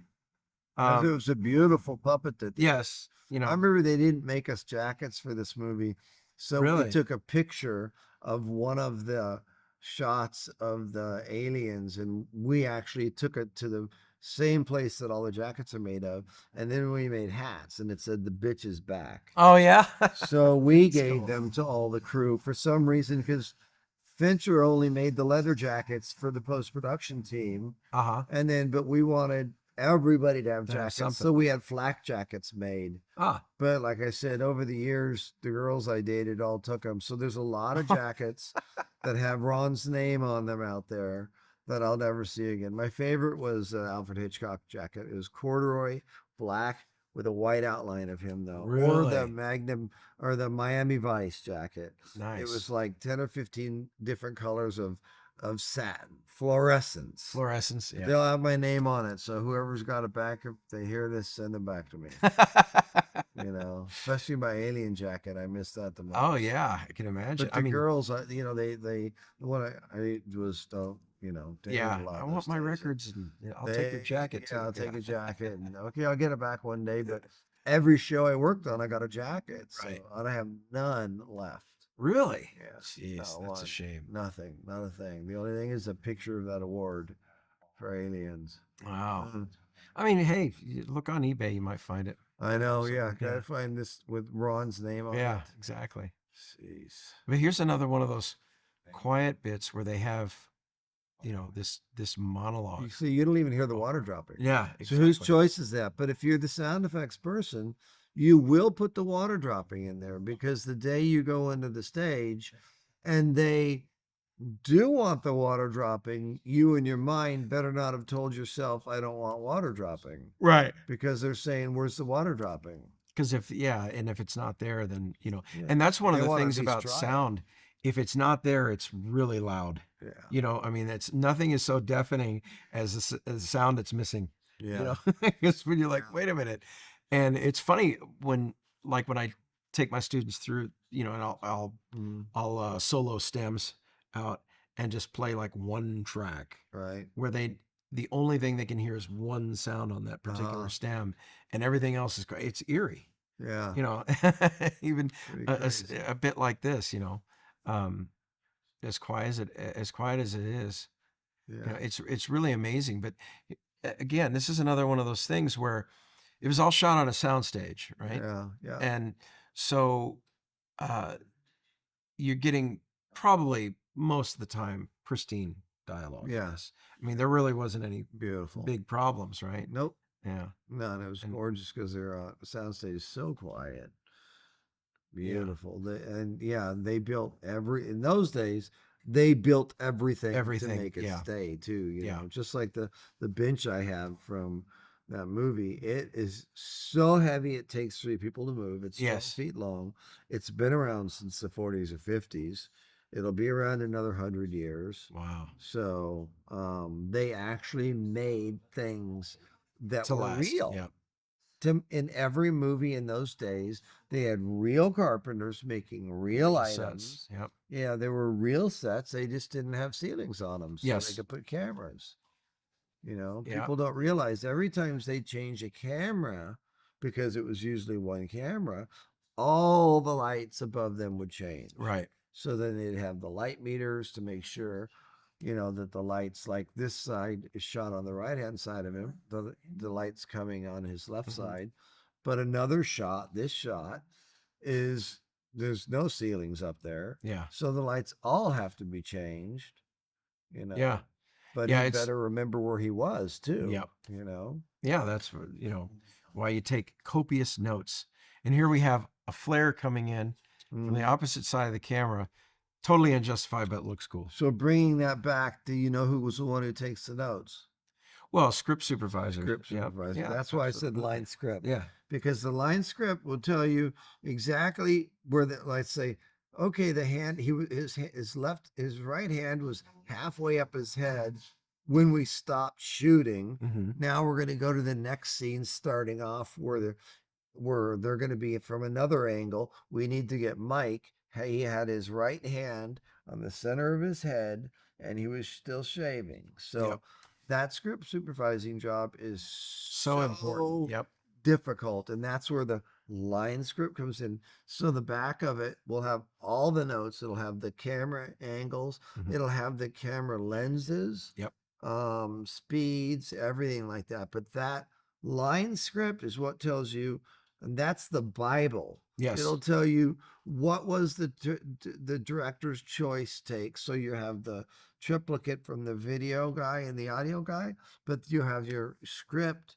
The line script tells you, in case these don't match, the line script is the one that you go with because they're the ones who are sitting with the director, writing down all the notes. It's a horrendous job. Usually they're women because they take better notes. Yes. They pay Much attention to better. details so Oh my much God, better. it's so much You better. know, I and hate saying it. no, it's true. I mean, they have that attention to detail. It's interesting It's when you see these the truth. when you see these reality shows like The Amazing Race or something. My wife and I will watch that and everything, and you'll always notice it's usually the women will like pick up on these subtle details, these Oh little yeah. nuanced differences and Yeah. stuff like that. And guys, we just don't Nah, focus on no, stuff like okay, that. yeah, It's the big yeah, things that we yeah, see, and but it's the little details, and that's yeah. that's why there's a reason for They're that. so much better at so many more things Oh yeah. than us because it's just I'm not going to get into that. Yeah, yeah, but I mean, Mhm. it's one of those things. It's a practicality issue. Yeah, But when you're looking at stuff like this, I mean, these are just shot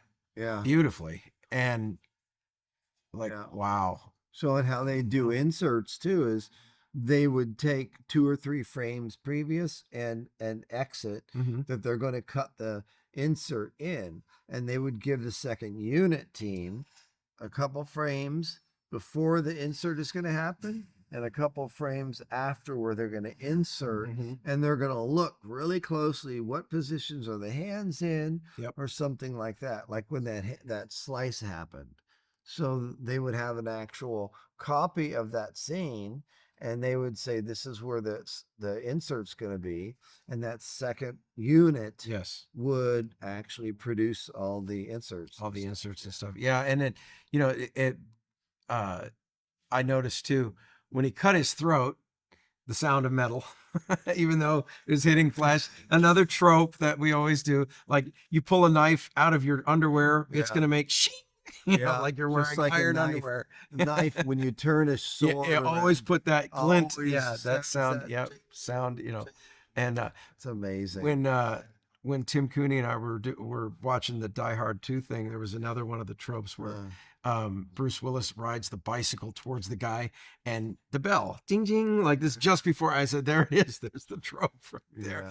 Yeah. But it's one of those things. I mean, if you don't put it in there, it suddenly, and for all we know, we couldn't even see whether or not there was a bell on that, Yeah. bike. But Yeah. the fact of the matter is you Yeah. put it in. Because the second you let go, Yep. you'd have to rewind the tape Yes. to go look. And you don't even, you don't think about it until it's missing. Yeah. And that's when you start thinking, oh, our budget just went up. Yeah. Because now we got to pay somebody. So to you do know it. where director's cuts and stuff came in, why you see so for instance on a television series at the end by contract the director would get the last, let's say on a Friday, would get to sit with the editor for 3 or 4 hours, whatever it Mhm. was, and then say this is the way I wanted it edited, this is the way I wanted it edited. But then the producers, because they're the ones with the money, come in, and this would happen with Sylvester Stallone and Carelco. The big fight every day. Yes. So who wins out? It's the money people. It's the money people. But then they found out they can also, when it started being digital, keep a copy of the director's cut. And then they say, here's the director's cut. now Now we can to put make that in, extra make money extra because money. now you can see the director's vision versus the producer's vision. Well, yeah, and I do like the director's vision a lot of times better than theatrical cuts. Theatrical cuts, I mean, I've seen films just butchered Mm. in the theatrical release. Very because, different. and it is better. It's nicer. Well, like the predecessor of this film, Aliens. Mhm. I love the James Cameron special, director's cut because it shows Ripley's, motherhood, type of dynamic Yeah. before we ever get to meet Newt. Mm. And it's one of those things. It just kind of helps reinforce the character. There's almost like Yeah. there's 15 minutes of that movie cut out, for the theatrical release. Well, that's the thing too, is when you first edit on a major film is around 10 hours. Yeah.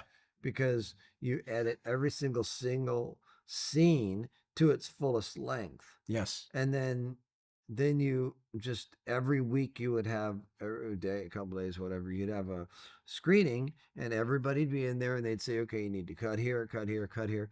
They'd cut out complete scenes. Yes. And it might take you a year to get down to their goal of less than 2 hours or 210 minutes. So that's why so much stuff they said would end up on the cutting room Oh, yeah. floors because they would leave it in the canvas bags on the little hook, and it'd be sitting on the Yeah. on the floor. But you'd start out with 10 hours, and you'd work your way down Right. to the whatever it was. That was the thing too. And like in the indie market, we never had that type of freedom. It was always You you're cut to always whatever cutting you to wanted to. whatever you're trying to go for, Yeah. like wherever you want it to be seen, you make the cuts for that.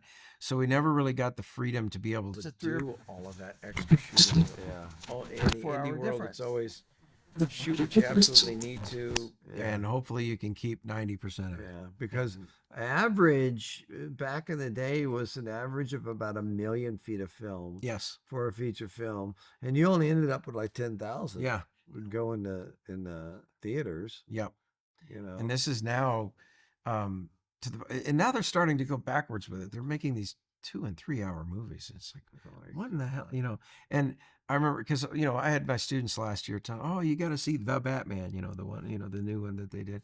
Oh, it's really great. Oh, it's great, and everything. I said, oh, you want me to sit through 3 hours of a Batman movie? And I watched it for them. So when I came back in, they said, so did you watch it? I said, yes, I watched it. They said, what do you think? I said, I liked it better when they called it Seven and it had Morgan Freeman and Brad Pitt in it. Yeah. And then they started thinking about it. I'm like, yeah, it's the same story. Isn't that the truth? Jeez. And I'm like, yeah, so I don't want to watch that anymore. I'll watch Seven. I'll revisit that one every once in a while. It's amazing though. Like this is Fincher's first, Yeah, and he's going to go from this to Seven. yeah, And he's for like 25 years he disassociated himself with his film. He couldn't stand it. He hated it because there was so much interference. Yeah, Huh. the producers, they got in so much, and they were just telling him. I mean, from what I understand, the lore surrounding Alien 3 is filming this was a shit show. Yeah. Well, it was the biggest budgeted film at Yeah. the time.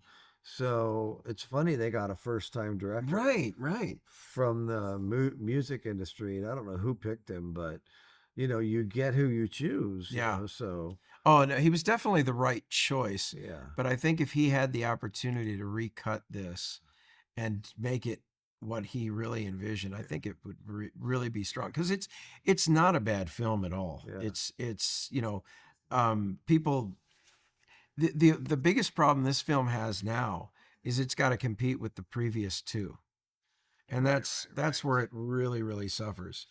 So I think that, but as a film, I remember seeing it in the theater Huh. and watching it, and I enjoyed it. I really did. And, I liked it. It was.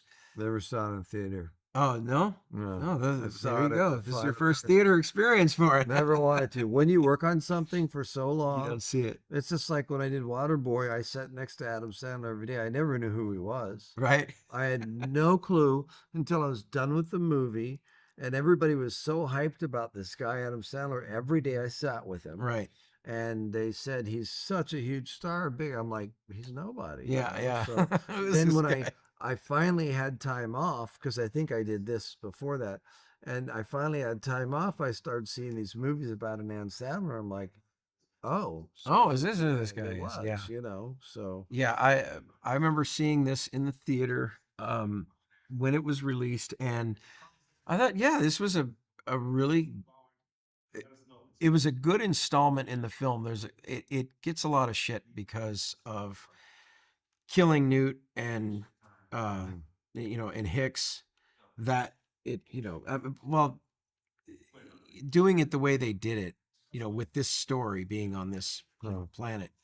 So that's one of the things that a lot of people didn't like. The other thing they didn't like, they were using new technology, the CGI, so it doesn't work as well as the puppetry. Yeah. But that was a decision that the studio Yeah. came up with. They said, we want you to do this. We did, and Fincher wanted to do that's why it everything was so much practically. money. Yeah, he wanted to do everything practically, and they just, no, we got to try this. But it's not bad. The performances are great. Yeah. Everything is well executed. It's just surprising. It's a little darker, Yeah. especially with Ripley throwing herself into the fire at the end and everything. Yeah, it's funny. I can't remember what the original They made two endings, but I can't remember what the other one was. They Um, didn't tell anybody uh, until so, and I don't know which one is attached to this. I remember at why they the finally released both. well, like I said, this is the one. This is the cow alien. Mhm. So we're getting a little bit of a different. Yeah, and I don't know. I don't remember which ending this one is, but either one works. Yeah. But it does show you the corporate Uh, asshole, type of, yeah. They didn't tell anybody dynamic. until the No, release. exactly. They printed both, but only that studio knew which one they were going to release. Right. And So so I remember when the fourth one came out after this one, and I see in the previews Sigourney Weaver's in it. I'm like, Yeah. didn't they just kill her off in the last one? And that's why they probably didn't. they backed up that truck full of money. They forgot that they killed her in the one. They didn't show her actually die. Right. Yeah, exactly. But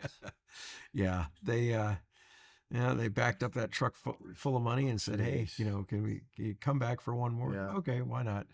And yeah, it was with cloning. I don't know if you even saw it, but No, I it's think like, yeah, I don't even remember this stuff. But, anyways, let's finish this up so I can go. Got to do some things. So, what do you want to me too. do? Oh yeah. Well, I'll take you through Okay. everything. Do that, but I again, appreciate it. this is is great. this is another one of those scenes goodness. where it's quiet dialogue Yeah. and even the sound of the computer shutting off, that little Yeah. static, Yeah. because So computers it's don't do not. that. It's somebody. It's a sound supervisor, which would be my bosses, coming up with, okay, that's what I want. It's Yep. not a producer or director thing. It's Right. the sound people coming up with what you're not you're not hearing it. It doesn't live. Yeah. You're bringing life to the scene. So. Yes. And that's one of the Yeah. the cool things about this. I mean, there's not a lot of bleeps and bloops and Yeah. computer sounds and stuff in No, this. not It's all done. quiet rooms, and that would be one of the. That's actually an advantage if you're a sound person. Yeah. Whoever recorded. Did you ever meet the mixer on this? We were with them all the time. Yeah. Because we'd have to talk to them about it. Uh-huh. They'd give us their the dialogue, because the dialogue come from them every day. Right. Yeah. So they'd usually pass it on to our recording team, and then we'd get copies of the quarter-inch tape, stuff like that. Yeah. And again, and now the sound, there's the air conditioning system is doing something weird in this theater. I'm going to cut it out, for this. But again, this is an exchange of dialogue in a quiet environment. Mhm. But the mic is so close. Did you guys put in the echoes of these noise Everything is. louds? Okay, yeah. There's nothing. So it's all clean, and you put in Absolutely the zero. yeah. Yeah, Because nothing. these are very live rooms that they're shooting in, like No. hard metal glass. Never, because you cannot can't control it. separate Yeah. the amount of reverb Yep. or the what comes other with the voices. Right. You need them completely separate, so you can either want them or not have them. Yes. So And a lot of times, I mean, the way I've always done it is you'll do one with the effects track and then the dry track, yeah, and you mix them in the fade, the Yeah. two faders, it's all up to and the that way bosses. and see which, how much you like. Yeah. You can always tweak it. Now, this is a nice shot. I'm not sure what the halo around that Yeah. sphere was, but Yeah. I guess that was the sun directly Mhm. behind it. But yeah, like those doors opening, they sound Yeah. massive. Yeah. And These are good little tests for sound designers to Yeah. see what they can come up with. But you know what they do? I hate it when I am in my class. They go straight to the movie and pull it out, and it's like, you guys, I mean, some of them are not very nice, though, some of the students these days, and they'll do it. Really? They go, I fail them on it. And they said, but I put it in there. I go, yeah, you cut it out from the original scene. That's why when I give them a scene, I tell them, don't listen to the sound yourself. Don't ever watch Right. the original part. I need you guys to make it up and put it in To yourself. see what you notice. Yeah. So, And one of the things I run into students doing too is, I give them like all of I've got hundreds and hundreds of footsteps, Hmm. right? And I'll say, and what they'll do is they'll take a regular series of footsteps and they'll just drop it on the timeline and they won't even think I about where know. it's, oh, that doesn't that drive you crazy? It's like, wait a minute, why aren't you putting them in sync? Oh, They well, think they're just gonna fit. because I can't see the They feet. say, No, yeah, they say, oh, they happen to work really good. no, they don't Yeah, because, no, they suck. and I always tell them, I say, watch the shoulders. You'll know where the footfalls Yeah. are by watching the shoulders. Yeah. And, because, and I tell them that before the exercise, but Yeah. they'll still just take a bunch of them and drop. Yeah. That's why I like the isolated footsteps instead, Mhm. because then they're forced to do them one at a time and put them in place. Yeah. Whereas if you got a whole series of them, they're not going to go through the effort of chopping them up. My Come on, thing that's is, when I work. give them a whole bunch. I tell them to choose a couple. Yes, you know, exactly. Still. Yeah, and but this is another one of those things where you can hear her breathing, Yeah. you can hear the water dripping and all of this stuff. It's all fake. And this particular shot here, Sigourney's probably not even in the room. Yeah. As long as they don't say a word, there's no. There's no other reason. There's no audio. There's no audio recording person ever there. Right. For no footsteps. And you don't need it. No breathing. No huffing and puffing. There's no reason because it's a lot of money to get a recording crew. Yeah. When they're not going to say one word. Exactly. So like that. Okay, she's saying something. So yeah, she's there. Yeah, right there, and then. Yeah. And I fell for this too. Everybody falls for it because I guess they did have the costume there, and then we find out it's a pipe. Oh. So spoilers. Boom! It's a pipe. Oh. Yeah. But there was like a squeal. Yeah. As soon as Could she have been made the pig. contact, the pig. I bet you it's a pig. Yeah. So how did you make the pig squeal? They just squeezed them. Oh, really? Yeah. Okay. Yeah. Yeah. It's funny. Great. And here we go. And so we're going to hear the strings along with the attack, whatever you guys did.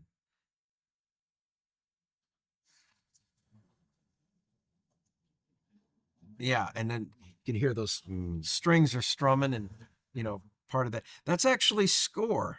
Yeah. And, people think it's noise, but no, those are musical instruments doing that. Yeah. Which is genius. Sometimes you get in an argument with the composers too about trying to use sounds. Right. They're never allowed to put sound effects in, but sometimes you have non-union composers who would, and it's a battle. Really? Yeah. See, because you're not allowed to. It's like us. It's the union. We're going to put in music. Mm-hmm. So what if we put in some bells? Or Yes. something, Jeez. Yeah, and there's, I've known people that have been, just about close to getting fired or getting in trouble with the unions for moving a fader. Yeah. When they're not, you can't touch it. you can't touch that. No way. And so when it comes to when we start getting to the end of this particular film, like the sound of the molten lead, you guys are, do you remember what you're using for that? Because no clue. 30 years ago, was 35 years ago. No idea. I had to do look it up. a bit with molten metal or something. And what I did was I took a bunch of pancake batter and I put it in a pot. That's the easiest thing. Yeah, and I put a straw in it and Something started blowing thick through it. Yeah, and just just bubbling. Yeah, bubbling That's it up. You know, yeast is a lot of big time. Yeah. Really thick yeast and flour we would do. But there's a lot of different things you can do. Motor oil. Yes. Gonna Yeah, burn, that would. burn because it'll make a little blurping, bubbly bubbles or, sounds. Yeah. Yeah. Whatever's grease and thick, Crisco oil. Yep. Yeah, there's but even so, there's an awful lot of score at the end when this is happening, and to balance that, all of that score with all of the sounds that are going through it and everything. But again, the score's coming in. They don't talk. Yeah. The music people don't. Right. Don't Exactly. tell. The sound effects people don't tell the music people. The only time they see it is when they go on the stage and they do. And they start mixing. You can say, "Oh, you have some music here. Oh, you have some sound effects here. Do we want them together or do we want them separate? because you can't go on the stage and say, I'm not going to do sound effects here because I know they're having music, Right. and I'm going to do music here because they're going to have sound effects. Sound It effects. doesn't work that way. Yeah, you gotta. Everybody does everything, and then you go on the stage, and then you So see what's going to happen. Who would make the final decision as to Directors. whether the directors? Yeah, Okay, so it's absolutely. you know, Yeah. and then if that's the director is the producer, but yeah, usually they talk it over. But the directors usually have the final say. yeah. I mean, he could have taken her head off Yeah. with that one, but that was really cool too because we see the spark of Right. the pipe hitting the bars and everything, and it just works. Yep. I mean, and that's one of the cool things about Foley too, is like the Foley stage. If people haven't seen it, it looks like a junkyard. Yeah. It has to be. It's just stuff all over the 30 place. years worth of stuff. Yeah. And I mean, you can make the sounds out of anything, whereas in camera work, it's got to be right. Yeah. And if it's not right, then you don't have it. But with with Foley and sound effects, the world it really opens up. You become Yeah. more aware of the world that you're in when you start doing that. Right. And I'm really thinking that with this stuff here, yeah, so now we move into a completely different environment and we can hear the bubbling, Yeah. the and The and heat. the sounds of heat. Yeah. What does heat sound like? Yeah. Oh, I don't know. It sounds like that. Yeah. Yeah. It's just a smoke blower. Yeah. With a big light behind it. Yeah. And it just works so Yeah. well. Keep going, so my wife's gonna Almost. cook dinner. I remember for years and years, I could never figure out what they did in Superman the movie Mhm. to make him look like he was underground and pushing the San Andreas Fault up and that bit. And and then years later, it was like, after, because I saw it in the theater when it was released, and I was always, and it wasn't until I started making it, I was like, it's just aluminum foil and red lights. That's funny. It's funny. Yeah, that was all it was. Hmm. But it works, Yeah. it's if it's in the frame, it exists. If Yeah. it's not in the frame, it doesn't exist. So all of this, when you're mixing dialogue like this, you're putting in all that atmosphere Yeah. in there artificially. Now, see, how are you doing that back then when you didn't have digital effects or were You you go out and record it. So you like what? Nothing digital. You just go out and record on a DAT recorder. Okay, so like you'd play the dialogue tracks in a big room like this, and that's where you get your echo.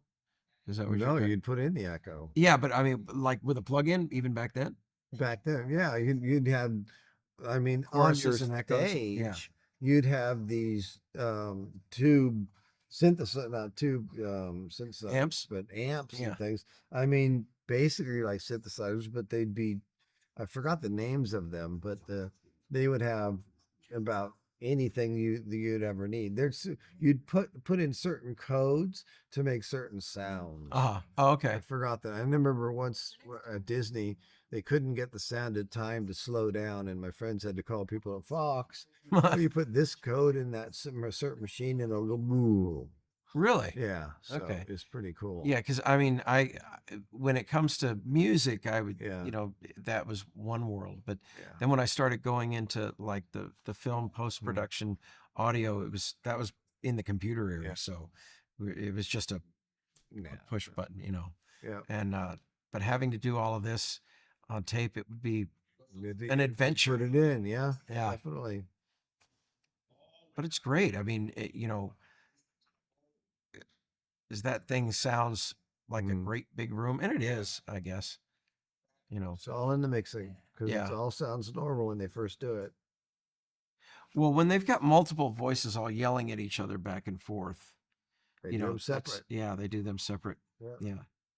Call in each separate one and then Yep. mix them together because they need to have control they- of yeah. each one. Because they might be in separate places, so you have to pan them Right. and put them in separate places. Now, how far would you pan based on camera position? You in a pan them where film? they are. You pan them where they are? Yeah. Because I don't like to pan any more than like 60, 75%, because otherwise it gets too far Oh away. yeah, no, Yeah. you can't. Oh, And this is a great speech. I remember this speech being the iconic bit in the film, you know, and that swell of that Yeah. music, you know.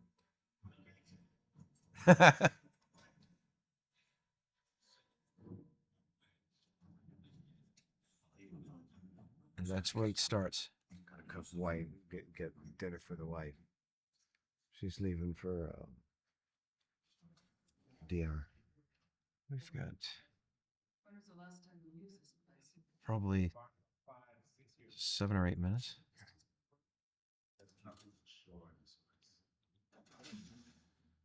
Oh, Only by times. Keeps texting me and bring her phone at least by 4. What are you waiting for? What are you waiting for in this movie? Huh? yeah. There's what's that? What are you waiting for in this? Oh, well, just the ending Oh. to see, for the finale, because, like, so when this was released, you didn't go watch it? No, I don't see most of the movies. Really? I'm so tired of working on them. It's Yeah, you're done. You're I've over with never it. seen it since. Really? Not any of them. Not Part 2. Not Waterboy once in a while. Waterworld. Waterboy. Or Waterboy. Yeah.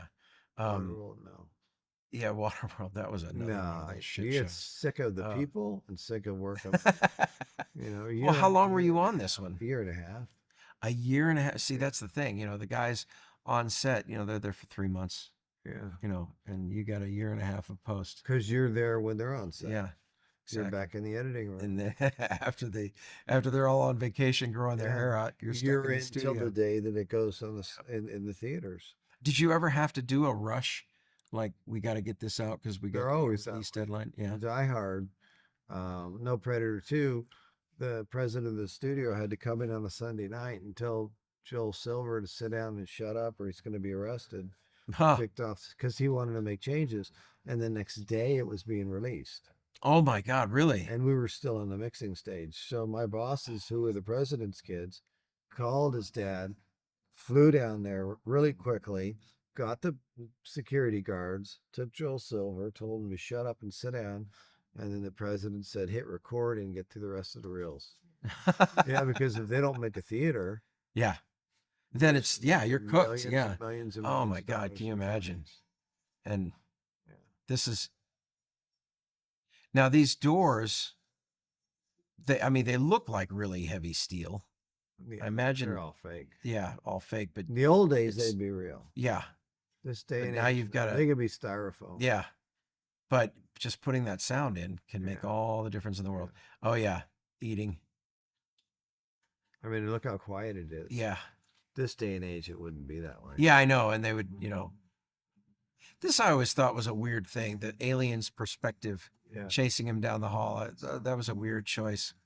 Because I don't think they did that in the other films. They might have once, but I don't know. It's kind of a weird choice, I think.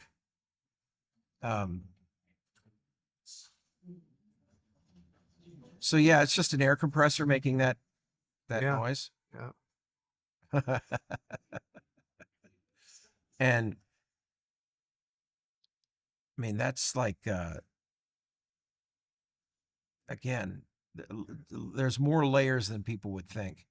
I have, when you have somebody come in and they just like half-ass it, like there's 5 tracks, it's like, oh my God, come on, guys. It's nothing less than 100 Yeah. anywhere on any real show. Oh yeah, sure. Yeah, I remember, like seeing some of these tracks for, these big films, and you just like, Yeah. holy crap. And in the indie world, you just don't have, you don't have the ability to do that. You try to get away with what you can, but once you compare it to Hollywood, Yeah. then it makes a difference, Yeah. So I remember when Disney bought Fox, Hmm. there was this meme going around of the xenomorph alien lifting up an egg, and it was Mm. in the same style as the Lion King. Mm. I was thinking, great, Disney's in charge of Alien now. What's that going to look like? Crazy. Somebody said, oh, they came up with a brilliant idea: Aliens versus Muppets. And I said, take all my money. I'm there. I will go see that. That would be awesome.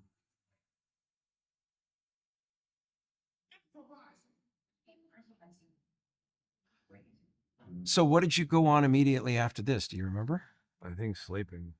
No, I think it was maybe Waterboy. Waterboy after this? Yeah, that was. Remember, there's hundreds, so I don't have to look chronological. And you're working on all these shows and television at the same time. Yeah. So you had your foot in the post So when production. you're doing a work of all of feature, you're these. only doing Yeah. that. That's it, because you're there 100 hours a week. Wow. So television series, you can be given reels from Murder She Wrote, Miami Vice, Magnum PI. As soon as you finish that, you're you work for the studio, so you're doing all of them. Right. This one you work for the show. Okay. So yeah, they separate it by that. Even if Fox owns it, because now, so they probably hired Charles Dutton because he was on that Fox TV Rock. That was a Uh-huh. Fox show. So that's probably where they got him, because he was doing that just before this.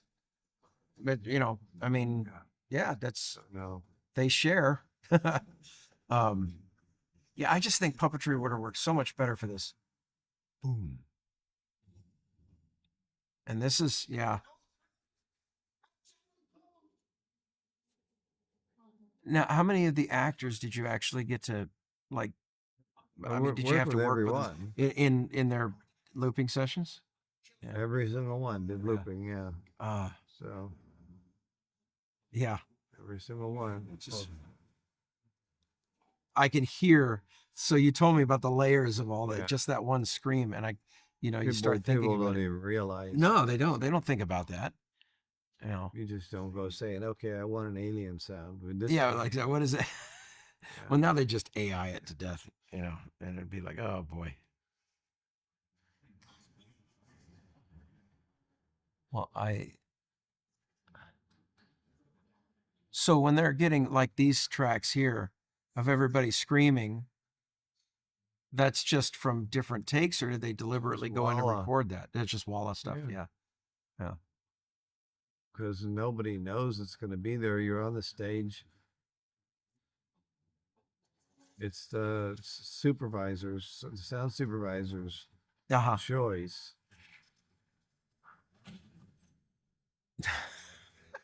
Right through the head. So, like, when you go to the movies today, like, what do you see? What do you like? I don't Have know you much. seen anything? It's just from home. Yeah. Jason Stratham. That's about it. I watched. Oh yeah. It's good, Like- great fighting movies. The what was the one he just recently did? Yeah, there was one I needed to go see, something that that was just released, that I haven't, I've been told to go see F1. I got. Oh, that's the one I got. I just looked it up last night to see if it was out yet. Yeah, it's out. Streaming. Yeah, it's not yet on streaming, but Yeah. and that's one of the things too. I tell my students all the time, don't judge a movie Mm-hmm. from the theater experience, Hmm. because you can't survive and be objective in the bombardment of the sound. The sound is everywhere, and you got a huge screen and everything. Whereas once you get it at home Mm-hmm. and you could pause it, and your sound system sucks by comparison, you don't, you could be a little bit more objective about it. Mm. That's when the real reviews come out. I tell people, don't watch it and judge it by the theater experience. Enjoy it, sure, but you never know whether it's a really good movie until you got it at home and see it. But yeah, I've heard F1 is like the 2025 big, it's somebody said it was the Top Gun Maverick of this year, so we'll see.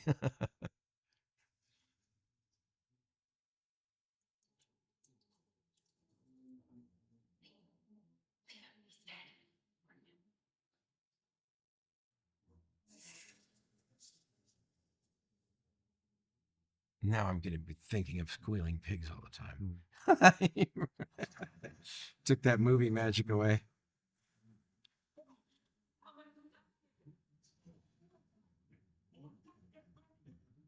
How do you do this? Do you think somebody's going to sit through this whole thing? Oh yeah, people do it all the time. Oh my Yeah. goodness. Oh yeah. Well, I mean, if there's information to be had Yeah. from, experience and just the overall thing. Right. So, but I mean, it's kind of like in going from something dark and gritty like Yeah. this to Waterboy. Suddenly you're Yeah. in a light mood and a comedy and stuff like that. Do you use a lot of the same It's the same techniques stuff. for comedy? It's all That- the same. Yeah. It's all It's the just a same. pipeline. Yeah. No, You just keep growing your sound effects library, growing your sound effects library. and It's all the same. you've probably got one heck of a library Yeah. now. I mean,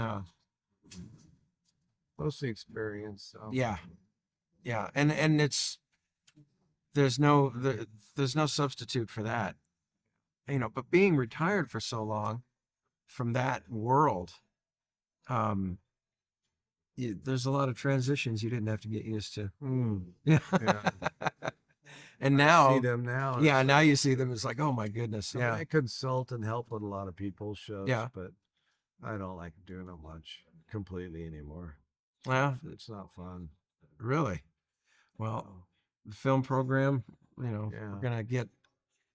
You're gonna it's fun. be I asked like for a lot seeing of help. teachers. No, I like teaching better than I like to do things throughout the whole thing. I Oh, don't want to do it for anybody anymore. yeah, Teaching it, yeah, because I love to see who gets good at it. yes, that's the reward. Yeah. Like when you get students that just pick up on it Yeah.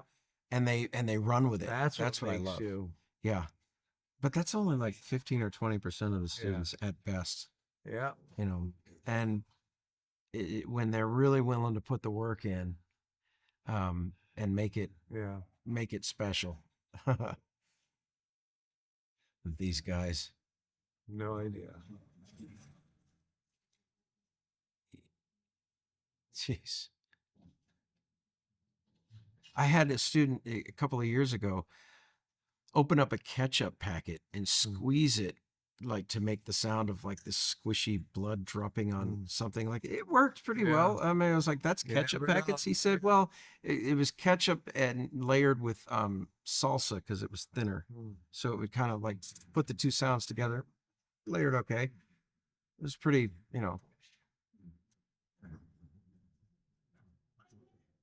and so stuff like that. I mean, you can't catch that dialogue Yeah. clean while he's running and you're getting from behind him, So again, looping. Today it's just ADR. Doesn't sound as fun. What's your favorite part of doing it? You like the looping or the sound effects? No, I Or the like film. dialogue because You like dialogue? the most difficult. Yeah. You can put sound effects in all day long. They work. They don't. They'll work. Right. But dialogue needs to be spot on, perfect, or it doesn't. Yeah. There's one way and it's correct. Yeah. Sound effects, it's just anything. I've had a lot of instances where we'll do an ADR session and it'll be perfectly in sync with picture, but then when we put it alongside the scratch track, it's just a little bit of a difference.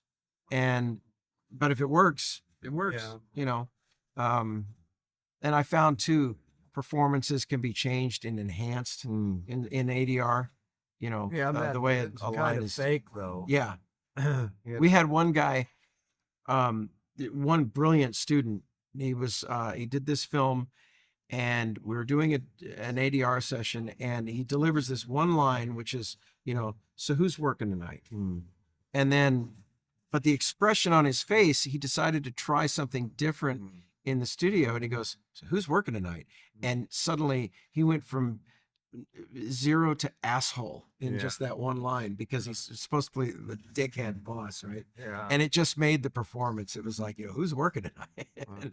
and it was a really great line and it just changed it. And it was a great illustration of changing a performance and enhancing it just by the inflection Oh. of the voice, you know.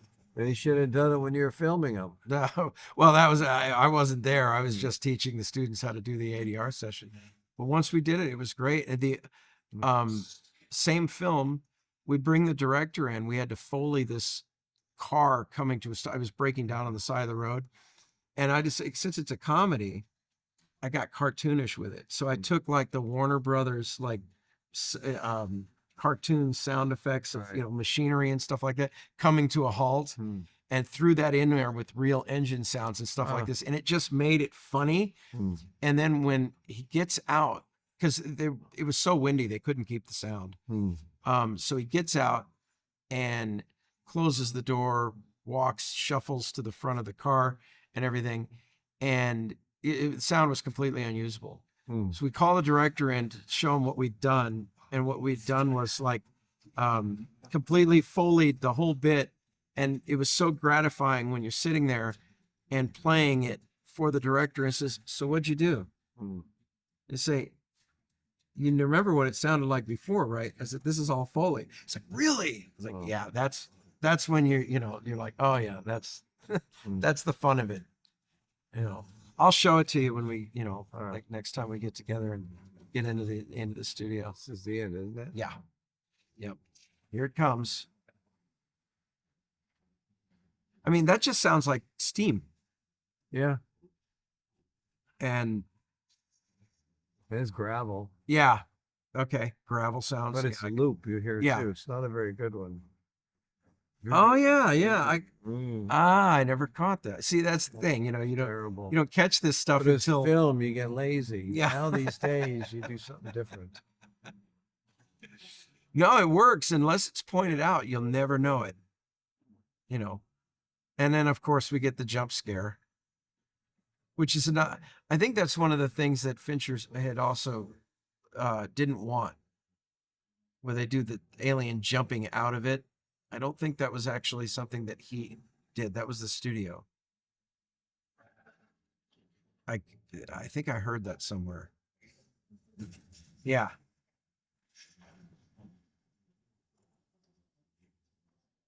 And then they chose, doing the super cooling.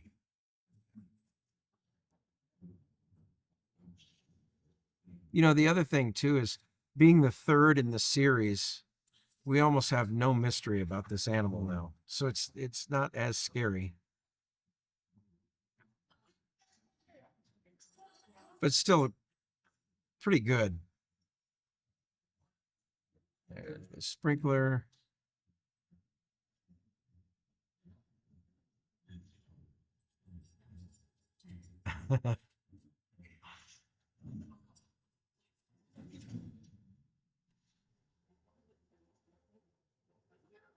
So strings here, leading that off. I guess it kind of works. Weird.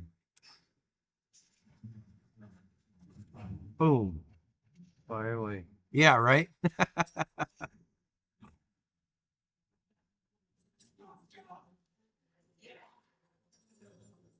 And all these chicken bone parts and stuff that you're putting in there. It's weird they don't make sounds and each one of them coming Right. back. This day and age, they would Yeah, make they would those have had sounds. it ultra super hyper realistic. Yeah. Can't remember if she jumps off or No, well, she does when she finds out the Wayland Yutani corporate guys come in and they want to take her back and harvest the thing inside of her. I forgot that guy survives. Yeah. But I mean, she's minutes away from like the thing bursting out of her anyway. It's like even if they did take her back and she didn't jump, they'd have nothing because it would have attacked them on their way to the to the pickup ship. Because as she falls, that's when it bursts out of the chest, and So when you're hired as a sound crew, the good thing about being the first assistant is if the Foley editors can't keep up, you have to do the Foley editing. If the dialogue editors can't keep up, you have to do the extra dialogue. If the sound effects people, but you are you have to be the knowledge of all of them. So you can always just step back out of the first assistant role and become one of the editors, but then you're one of many. Being a first assistant, there's only one on a show. Right. So I always like being that way. So But you got to But they got all those steam machines and stuff in the background. Those are just fake. Yeah, but I mean, the actual apparatus blowing all of that That's smoke, nothing. it doesn't make enough Nothing noise to. doesn't make enough Yeah. noise.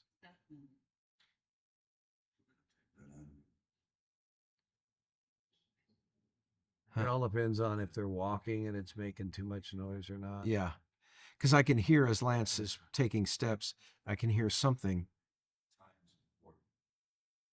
Let us deal with the malignancy. We've got a surgical fix set up on the rescue ship.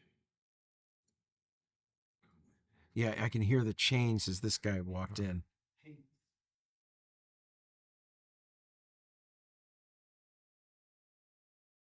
so I mean sound, because sound effects, dialogue, everything. You know, Foley, everything.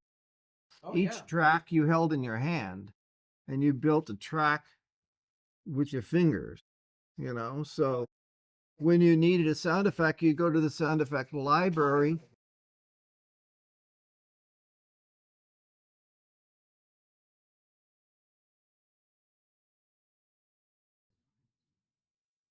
So you said that the score writers get paid for each cue. Each cue, yeah.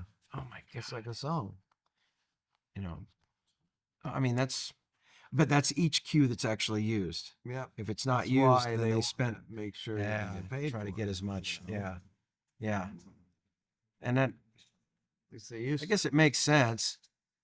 to. Music cue is just like a song. Yeah, They own it. They are copyrighted.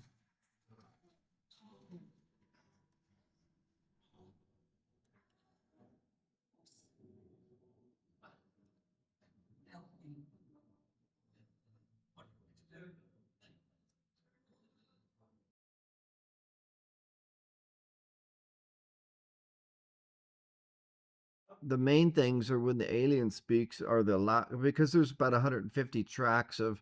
I know one of them we got our boss's miniature pig, and we would make him squeal. So that was part of the Foley that we would use to make the sound of the alien, make the, that and bones crushing, of course, was celery and cat and you alligator hisses, and you combine those in about 100 other tracks to actually make the alien start making its sounds.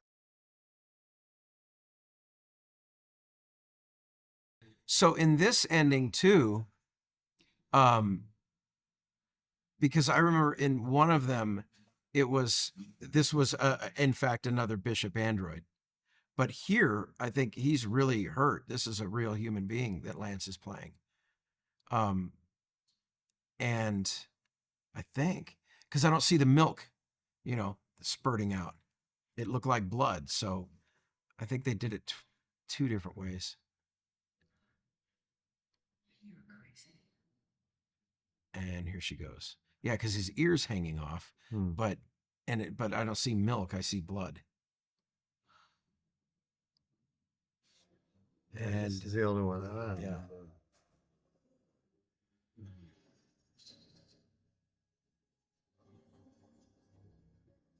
Well, look how fake that. Yeah. These things have changed. Yeah, right. See, okay, yeah, so that changed it right there, because in the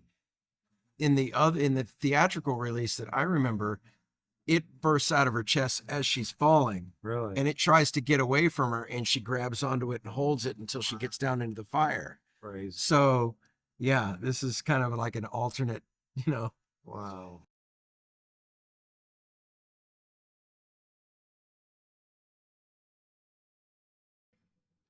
So when did your dad retire from Fox? In the middle of the 90s, a guy came in and got rid of a lot of the people who've been there a long time, so they Uh-huh. could put them in younger people in their role and pay them half the price. Oh, jeez. 10 of them, they sued the studio and won. They paid them their wages for the rest of their life, Right. and they got a huge settlement.